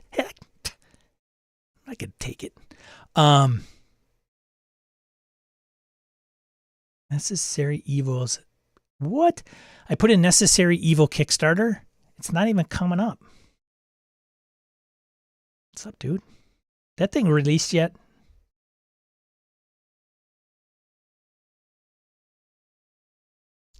Maybe I gotta put in RPG. It's not on Kickstarter. It's on their site. Is that one of those that Shane's doing on his website and not on Kickstarter or crowdfunder, whatever? Ah, thanks, Chris. Well, that's why. Probably it'll never show up in Ian World. That's why you got to go on the Kickstarter. I got it up here. You know, you guys can't see it. Necessary Evil Breakout. Where is it here? Necessary Evil Crisis. Is it this one? Game Changer. What is going on? Oh, here we go. Here we go. Cosmic Crisis. Necessary Evil. Hey, Savage supporters, feast your eyes upon the latest exciting chapter of the Necessary Evil saga. I got a question for you, Christian. Do you think it's now? This I know is a Shane thing, but I know you have his ear. Do you think by putting it, doing this on your site, obviously there's a financial advantage, right? You don't have to pay Kickstarter fees, Indiegogo fees, or whatever fees those guys charge. But if you put it on your own corporate site, then you're truly catering this to like a majority of just Savage Worlds aficionados. Fair? Like I'm just saying that, would it be beneficial for them to post it somewhere outside their site in order to gain people that aren't in the Savage Worlds bundle or a bubble? They have to. They do too many crowdfunding projects to put on Kickstarter. They do both throughout the year. Yeah. I'm just saying that I'm just saying about the exposure.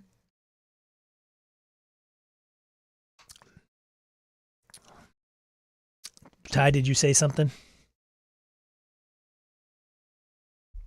It's Cosmic Crisis. Tony Baker says, sounds fun. I like Savage World Supers. Very flexible. Doesn't have to be superheroes at all.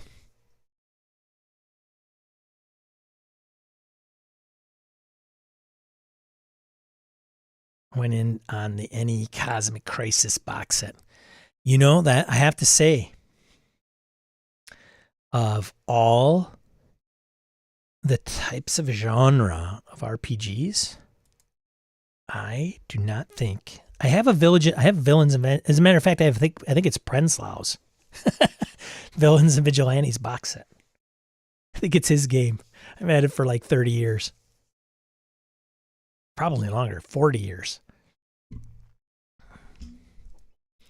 I don't think I have a Supers game, role-playing game. And I've only played, I think I mentioned this, I've only played Supers twice. Once at GaryCon Catastrophe, and that was Phaser Rip from TSR Marvel, one shot. And the other one was a Hero Supers at Gen Con. And it was the first Gen Con I ever played games at.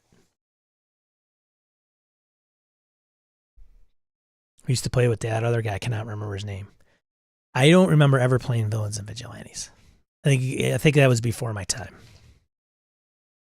Prenzlau played with other guys before I became friends with them and then played D&D.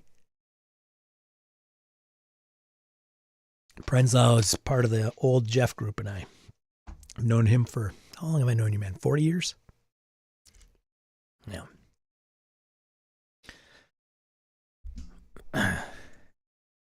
It's more like 60% D&D, 30% Free League, and 10% other stuff. We should submit news and crowdfunding stuff to Sean throughout the week. Yeah, sure, for sure. Yes, Christian, by all means. I will put it up under How to RPG in the Discord. You should put it in How to RPG. Just put it in there. Or I should have an email address too. Good old Jeff, yeah. Good old Jeff, for sure.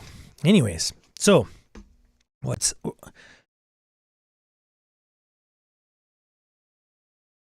make some people happy. I got these beauties. These have arrived. Recent Kickstarter. Forbidden Lands, The Blood March. Or as I like to call them, my most recent distractions from the games that I'm running or playing. Forbidden Lands, Book of Beasts, which I think was needed. And looking forward to all these. And I hope that each page, I haven't looked at the PDF. I've had the PDFs for a while, but I hope each page is like one beastie. Because if it is, there's quite a few in here. So good. And then the Blood March map and cards back. I kicked off Star Wars Fantasy Flight Games, Force 5 at Alderaan. It went okay. Like it went out. I started out in media ray, but I had so many technical issues. It was rough. It was a rough start, but it'll be a short run. So we're going to do that. And then I'm still continuing Delta Green, Impossible Landscapes. It's, we lost a character. Orcus Dorcas, I don't know if you're still there. We lost one. Kind of. So, Tad, yeah? Do you have them, Tad? Ooh, I don't even have the one that's unwrapped. Book of Beasts. Still in shrink. I did manage to sell Dungeon World. Now this is the bad part of the show. I sold Dungeon World.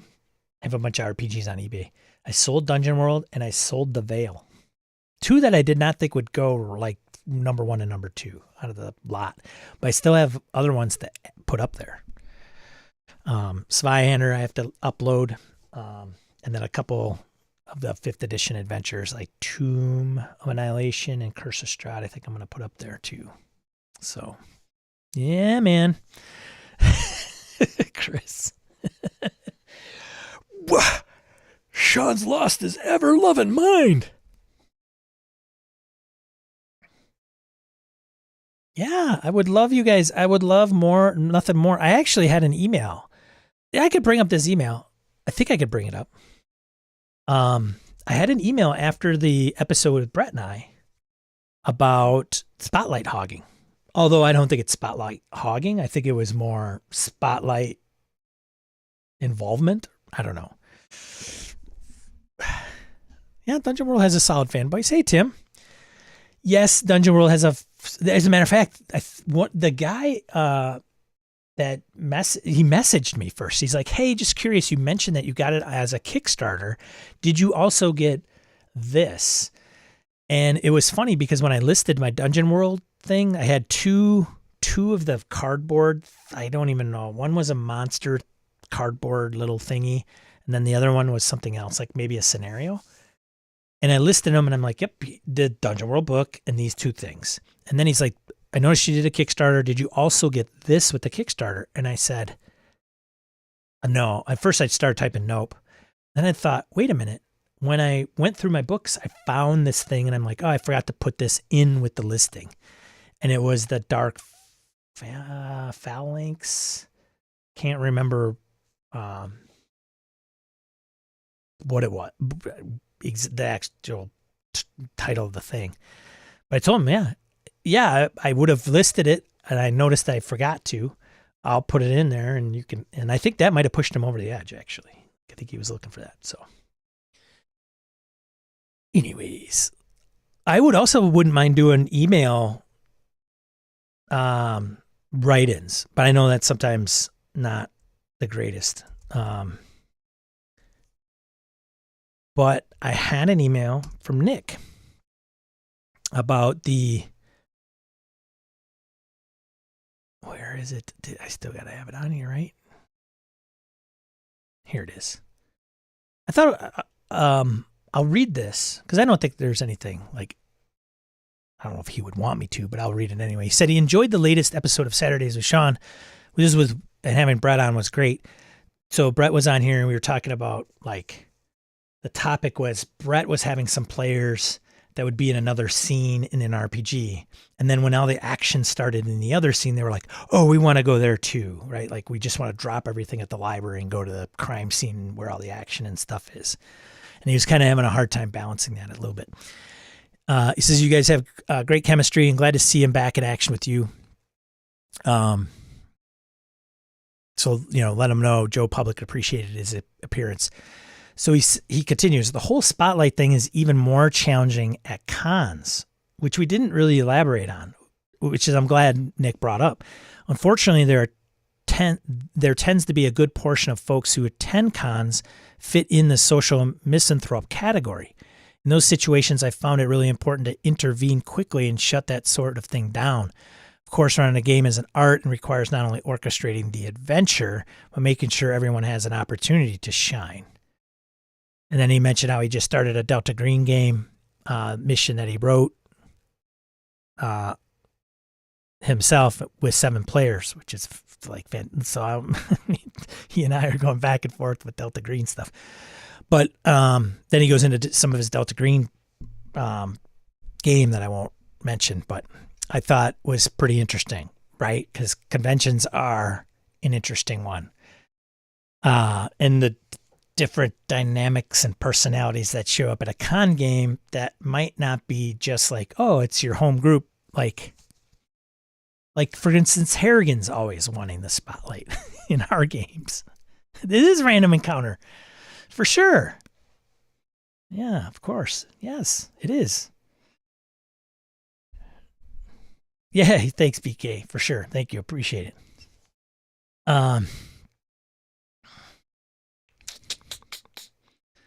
Anyways, on the con game, like that's a tricky one to balance. Brett's just being really quiet. You know, if if Colville would have done the video, Brett would have never been on the show. That's too funny. It's really quiet, impossible. You guys. Anyways.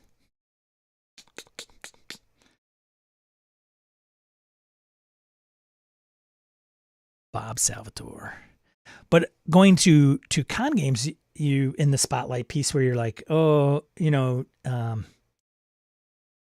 people playing at the game may not be overly aware of that piece and you have to juggle it, which is different than your home game and having to deal with that, I think, with the dynamics of the people you kind of know. But anyways, I thought that was a good point that Nick brought up. I'm like, yes, con game, totally missed that one. Ty says, I'm very much a kiss when it comes with systems. I don't understand it. You're kissing your RPGs. I don't understand. That's weird. Ty, that's weird. But whatever. I mean, you know, to each their own kink, I guess, right? Tad, Stovetop RPG will be next from the fishing RPG developers. Christian. Keep it simple, stupid. Is there an acronym for that?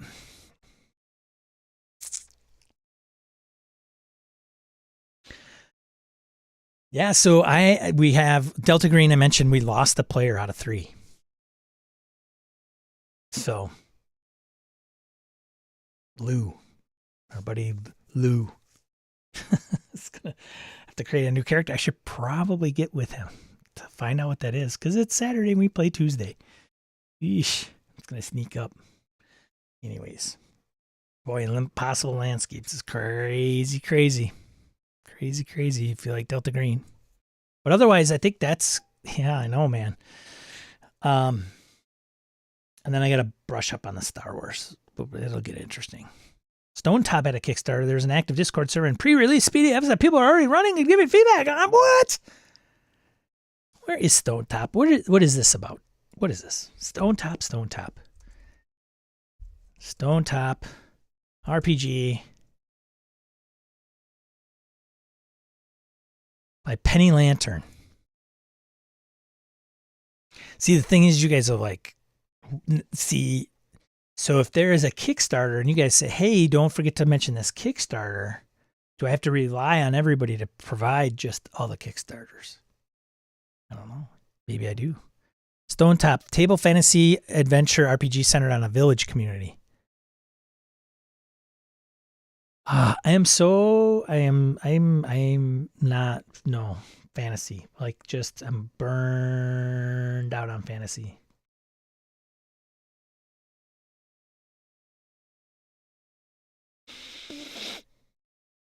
Beware Delta Green spoiler, Sean. I'm only on episode 7. Oh, you're Dan's listening to you. You're gonna love it. You're gonna love it. Yeah, it's good stuff coming, man. Sure.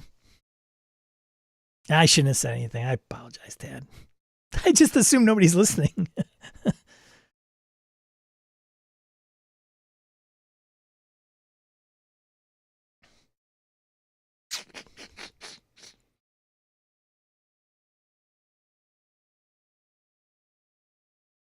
What do you mean you lost him? Like, I can't say anymore. Tad says, hey, I've listened to it. I don't want to know. So I can't elaborate anymore. Unless it's Forbidden Lands. That's it. I mean, here's the deal. No, I want to make this clear. Fantasy. When I see like a Kickstarter or a new release and it's fantasy based, and frankly, if it's something I don't even own, which is also kind of weird because do I own it in PDF or do I own it in print or do I not at all?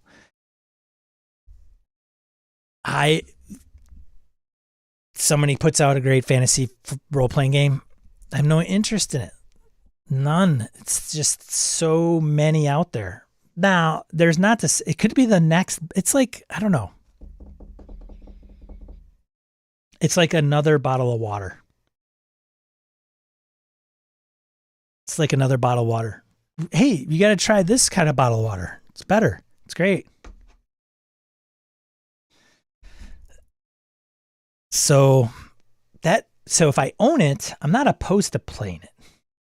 Like if I have 5th edition, would I can that? I'm not playing it right now. I'd play 5th edition again. It's not like, but it would have to be a certain type of 5th edition game. Like what is the premise? If it's high action and that's the deal and you know, it's not the grittier piece. But like the other, what was the other crazy Kickstarter game that was out there? The black and silver cover, and she, what did she do? I mean, it was like $1 million. Was it $1 million? A few $100,000? No interest, like 0. Shadow Dark. Thank you, Harrigan. See, Harrigan's he's my other brain sometimes. But yeah, Shadow Dark. Probably a great game. And many of them are, for sure. No, and it's not a rip on the game. This is all Sean. There's just, why? Why do I want to play this? There it is. 1 million. God, unbelievable. Good for her. 1.3 million. Jeez, that's fantastic.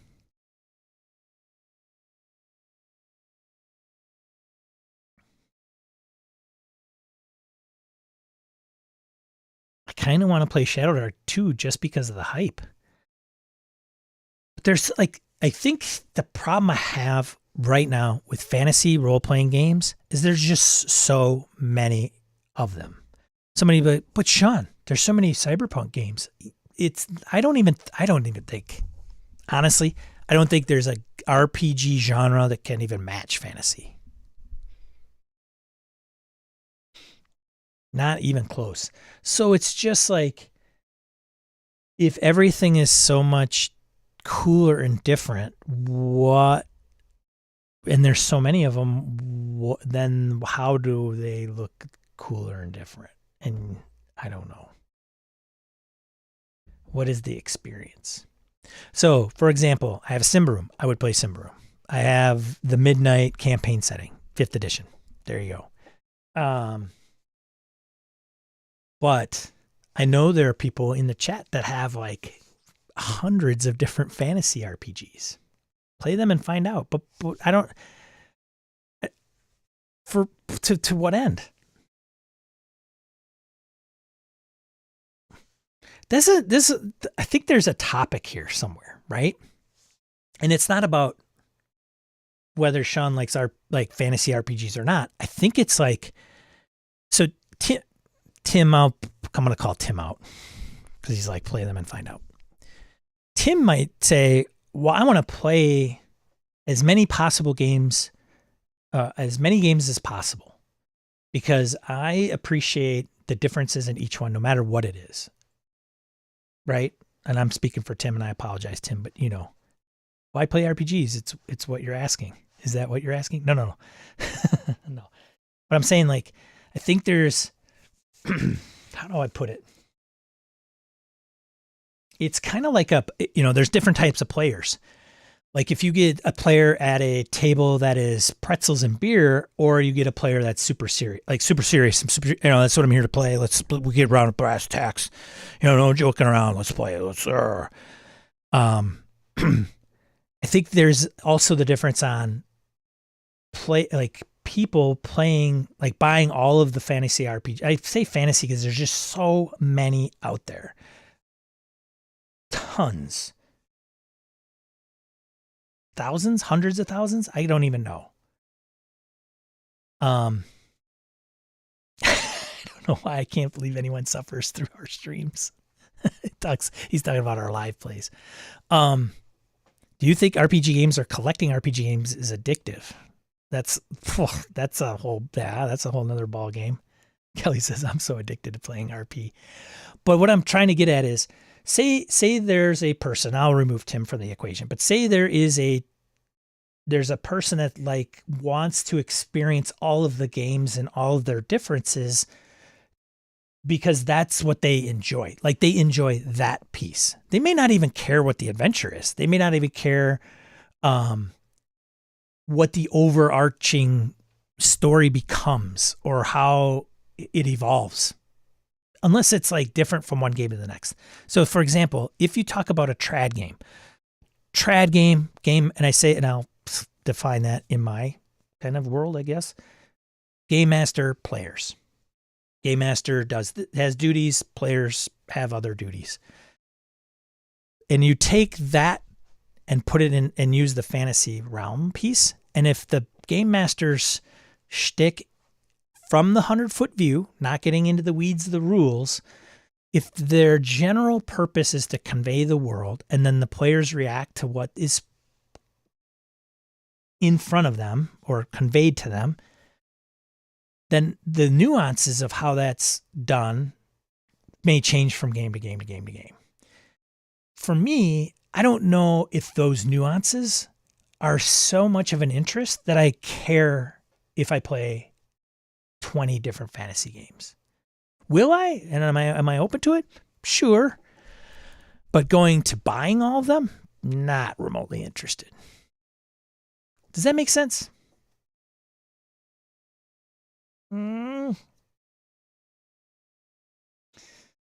Rabbit hole, for sure. I think could have a gaming therapy stream. Oh, jeez. I might need help, for sure. It's starting. What are you talking about?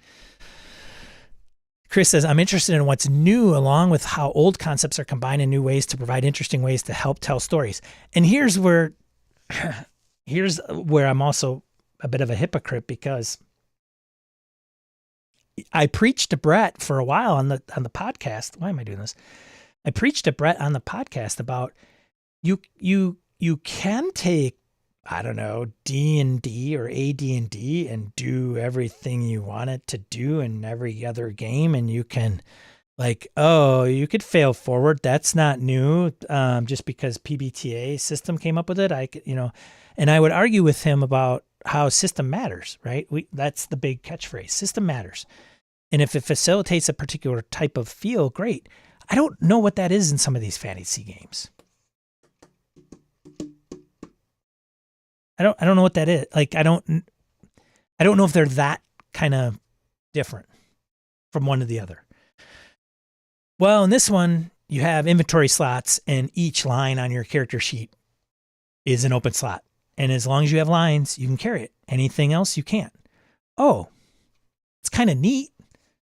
But I don't know if that's like it's wanting like, oh, Jenga tower, got it, pulling it out, suspenseful, horror game. Okay, that makes sense.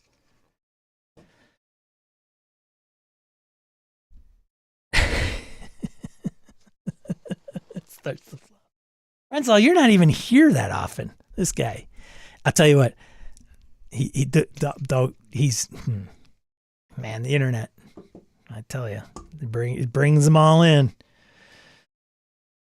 You can also go to Home Depot to get compost with your scooter. You can, but you shouldn't. Yes, of course. Absolutely agree, right? Like the old truck analogy that I gave Brett. Yes, you can get a truck from 1929 and you can get a truck in 2023. They're both trucks. They both haul stuff, but one's going to do it better than the other because of modern design was my argument. So I think the argument with Brett was like, it was just designed back in the 80s and it didn't have almost 50 years to kind of have people go, you know what, it could be better if we did it this way. I don't know if that's like, I don't know if we've hit it at peak with specifically fantasy RPGs. So when we talk about 10 Candles, like these are, I don't even play them and I'm like, oh, that is so fantastic. 10 Candles, if you're not familiar with it, it's a role-playing game and you light 10 candles. And the premise is everybody's going to die. That's it. Like that is the deal. Nobody's going to live. Everybody's going to die. Listen to Craig Shipman's Third Floor Wars when he interviews, I can't remember the creator's name, of 10 Candles. It's great. But that's the premise. And because the reason I say go listen to it is because there's been people that have said, you know, I'm not sure my game group, like everybody would want to die. Is there a way to like have somebody survive? In which case he also stipulates, no, because then you're not playing the game. That's not it. That's like, this is the premise, because if you know you're all going to die, then the objectives and the purpose of the game aligns with that. Like that's my interpretation. But every time something happens, you extinguish. I mean, I know I'm being flippant about this, and I need to understand the rules a little bit more. Obviously, Tim's played it, and some others. Stephen Dewey, thank you, Harry. Thanks, buddy. I appreciate you. Stephen Dewey, go check it out. Other people have played it. Eileen says she wants to play it so bad, right? It's an experience, and it's facilitating a particular experience, because when the last candle goes dark, everybody's dead. And it's kind of like, hey, your time is limited, and every extinguishing of that candle creates a level of foreboding. Again, I don't know if fantasy RPGs do that enough to facilitate a particular tone or feel for me to go, oh, Shadow Dark, yes, must buy, boop.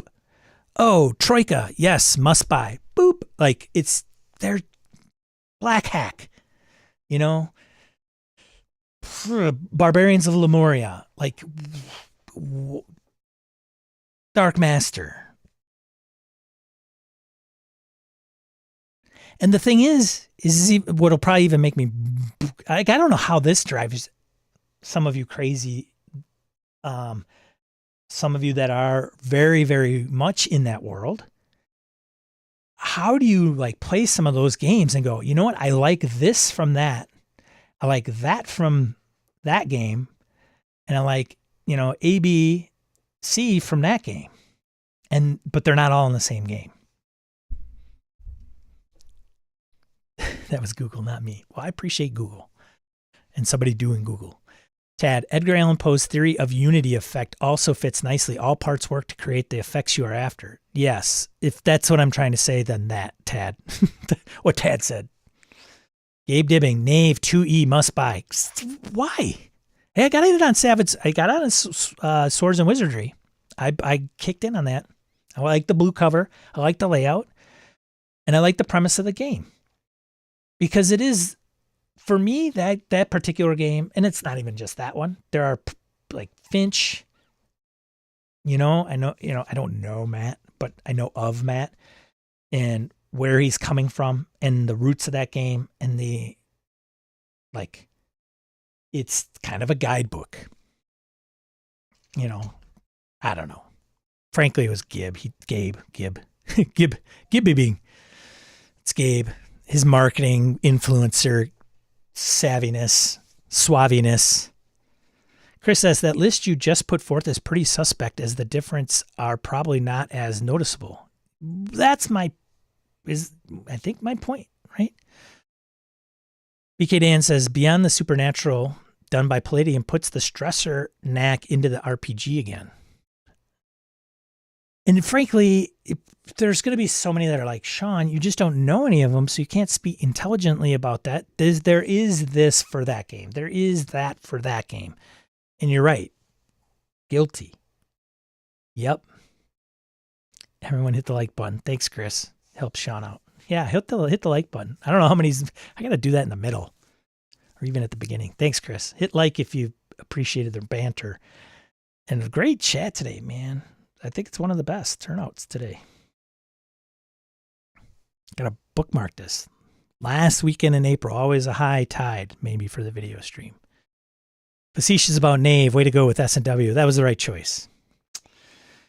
Yeah. See, I want to be Gabe's really close friend, and so I just pander to Gabe. Thanks, Gabe. You're awesome. He made me. I bought the Dark Master. Honestly, I think I bought the Against the Dark Master because of Gabe. Like when Gabe talks, I listen. But that's why I think I'm hung up on the fantasy RPG space. And it's probably very, very unfair of me to kind of be in that space. But I don't know. It's just. Yeah. Blame Gabe. I blame you, Gabe. By we, I mean the chat room and you, for sure. So I think that's why. So will I play fantasy RPGs? Yes. Will I go crazy and buy every single one that ever comes out? No. But I'm also wondering what makes you guys like scrutinize some, right? Is it just the author? Because I don't, it may be very unknown to me with the Arcane Library. I don't know if I knew. I don't know if I know. So this is the thing. Kelsey Dion is the one behind it. Our adventure, The Secrets of Skylorn Lighthouse, is the highest rated adventure of all time on DM's Guild. She was writing and designing credits for best-selling indie game Index Card RPG, as well as contributions to other forthcoming projects that are still under wraps. Her modernized take on OSR game, Shadow Dark RPG, is getting to Kickstarter. So the reason I bring this up is because I'm like, I don't know if I know Kelsey. And I'm glad I read her background because she's like, design credits for the best-selling indie game Index Card RPG. So sometimes I don't even know that I knew authors' other works, in this case, like Kelsey. So I'd be like, oh, that makes sense for some of you that buy this game, this game, this game, and this game. Because you've probably said, oh, Kelsey, she was behind, played a part in ICRPG. I have an appreciation for that. I'm in on this. Some of them I don't know, and I don't have that connection. So, like, it's just kind of lost on me. Like Knave. Like, oh, Ben Milne, Knave, got it. Why would I buy that? +1 for joining the Discord. Yeah. It took Tad a little while. We had to wear him down. In the Saturday Discord. And he finally showed up. BK Dan says, yeah, Sean, my Saturday group uses Owlbear Rodeo because I was watching you that day and told my group about it. By the way, we love it. Thanks, Sean. Yeah, no worries. I don't even use it. Some of the people in here probably suggested it. So I'll Knave for you, Sean. I'll Knave for you. Knave. Okay. That's fine, I guess. Like, Knave is something different entirely. And that's what I need to know. That's why I think some of these are like, I don't help me understand why Shadow Dark is just not another tweak of 5e and merging of OSR. Like, oh, dude, the torch in real life time frame is like the killer piece. Is it? Navy is something completely different. Entirely different, oh boy. Tim says, if you can ever hunt down a copy, The Mountain Witch is possibly the best RPG ever written. Samurai Revenge, Blood Opera. I remember you having that. Tim's the guy that has exposed me to indie games. Like, Tim, seriously.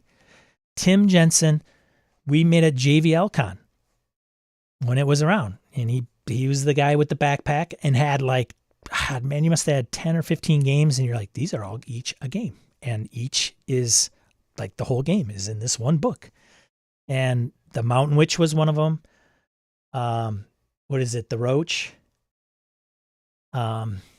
was two that stood out. Burning Wheel might have been out at that point, I think. Dogs in the Vineyard was definitely one of them. Shab Ahiri Roach. Yeah. Yes.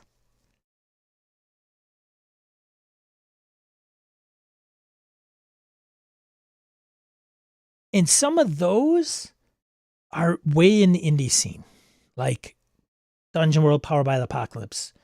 First exposure with that game was at Forge, Midwest. And who was it? It was the guy from the podcast and formerly Fear the Boot. Luke came up and ran it. I'm like, sold. Play sheets, got it. Moves, got it.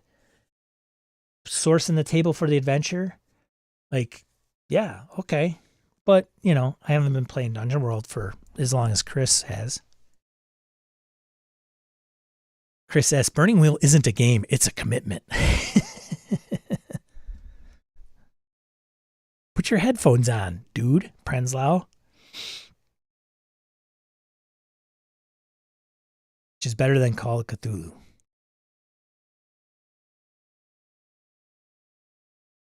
Are there any games that have used the dogs in the vineyard mechanic? See you, Chris. Thanks for showing up, man. I appreciate it. And we're way over. No, that's way over. It's okay. Anyways. I don't know, Nubis, honestly. Tim would know. Dogs in the Vineyard's dice pool mechanic? I don't know. Tim Jensen might know. Tim is used to be very plugged into that scene for sure. So I can't imagine you're not, right, Tim? So there you go. Like, so, RPG, fantasy RPG. Maybe am I regressing? Maybe I'm regressing. Brett's world is expanding and mine's regressing. Oh man. Anyways, let's sign this sucker off so you guys can have a good weekend wherever you might be. All right.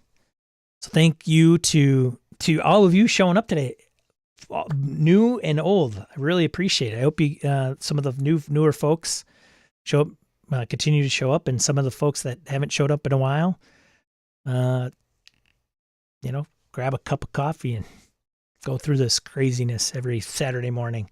And those of you that continue to show up, thank you so much. Really appreciate it. And then, of course, these folks who have supported me with a few shekels each and every month, I really appreciate it as well. Thank you so much. But, I'll leave off with go play some games, spend time with people you want to spend time with.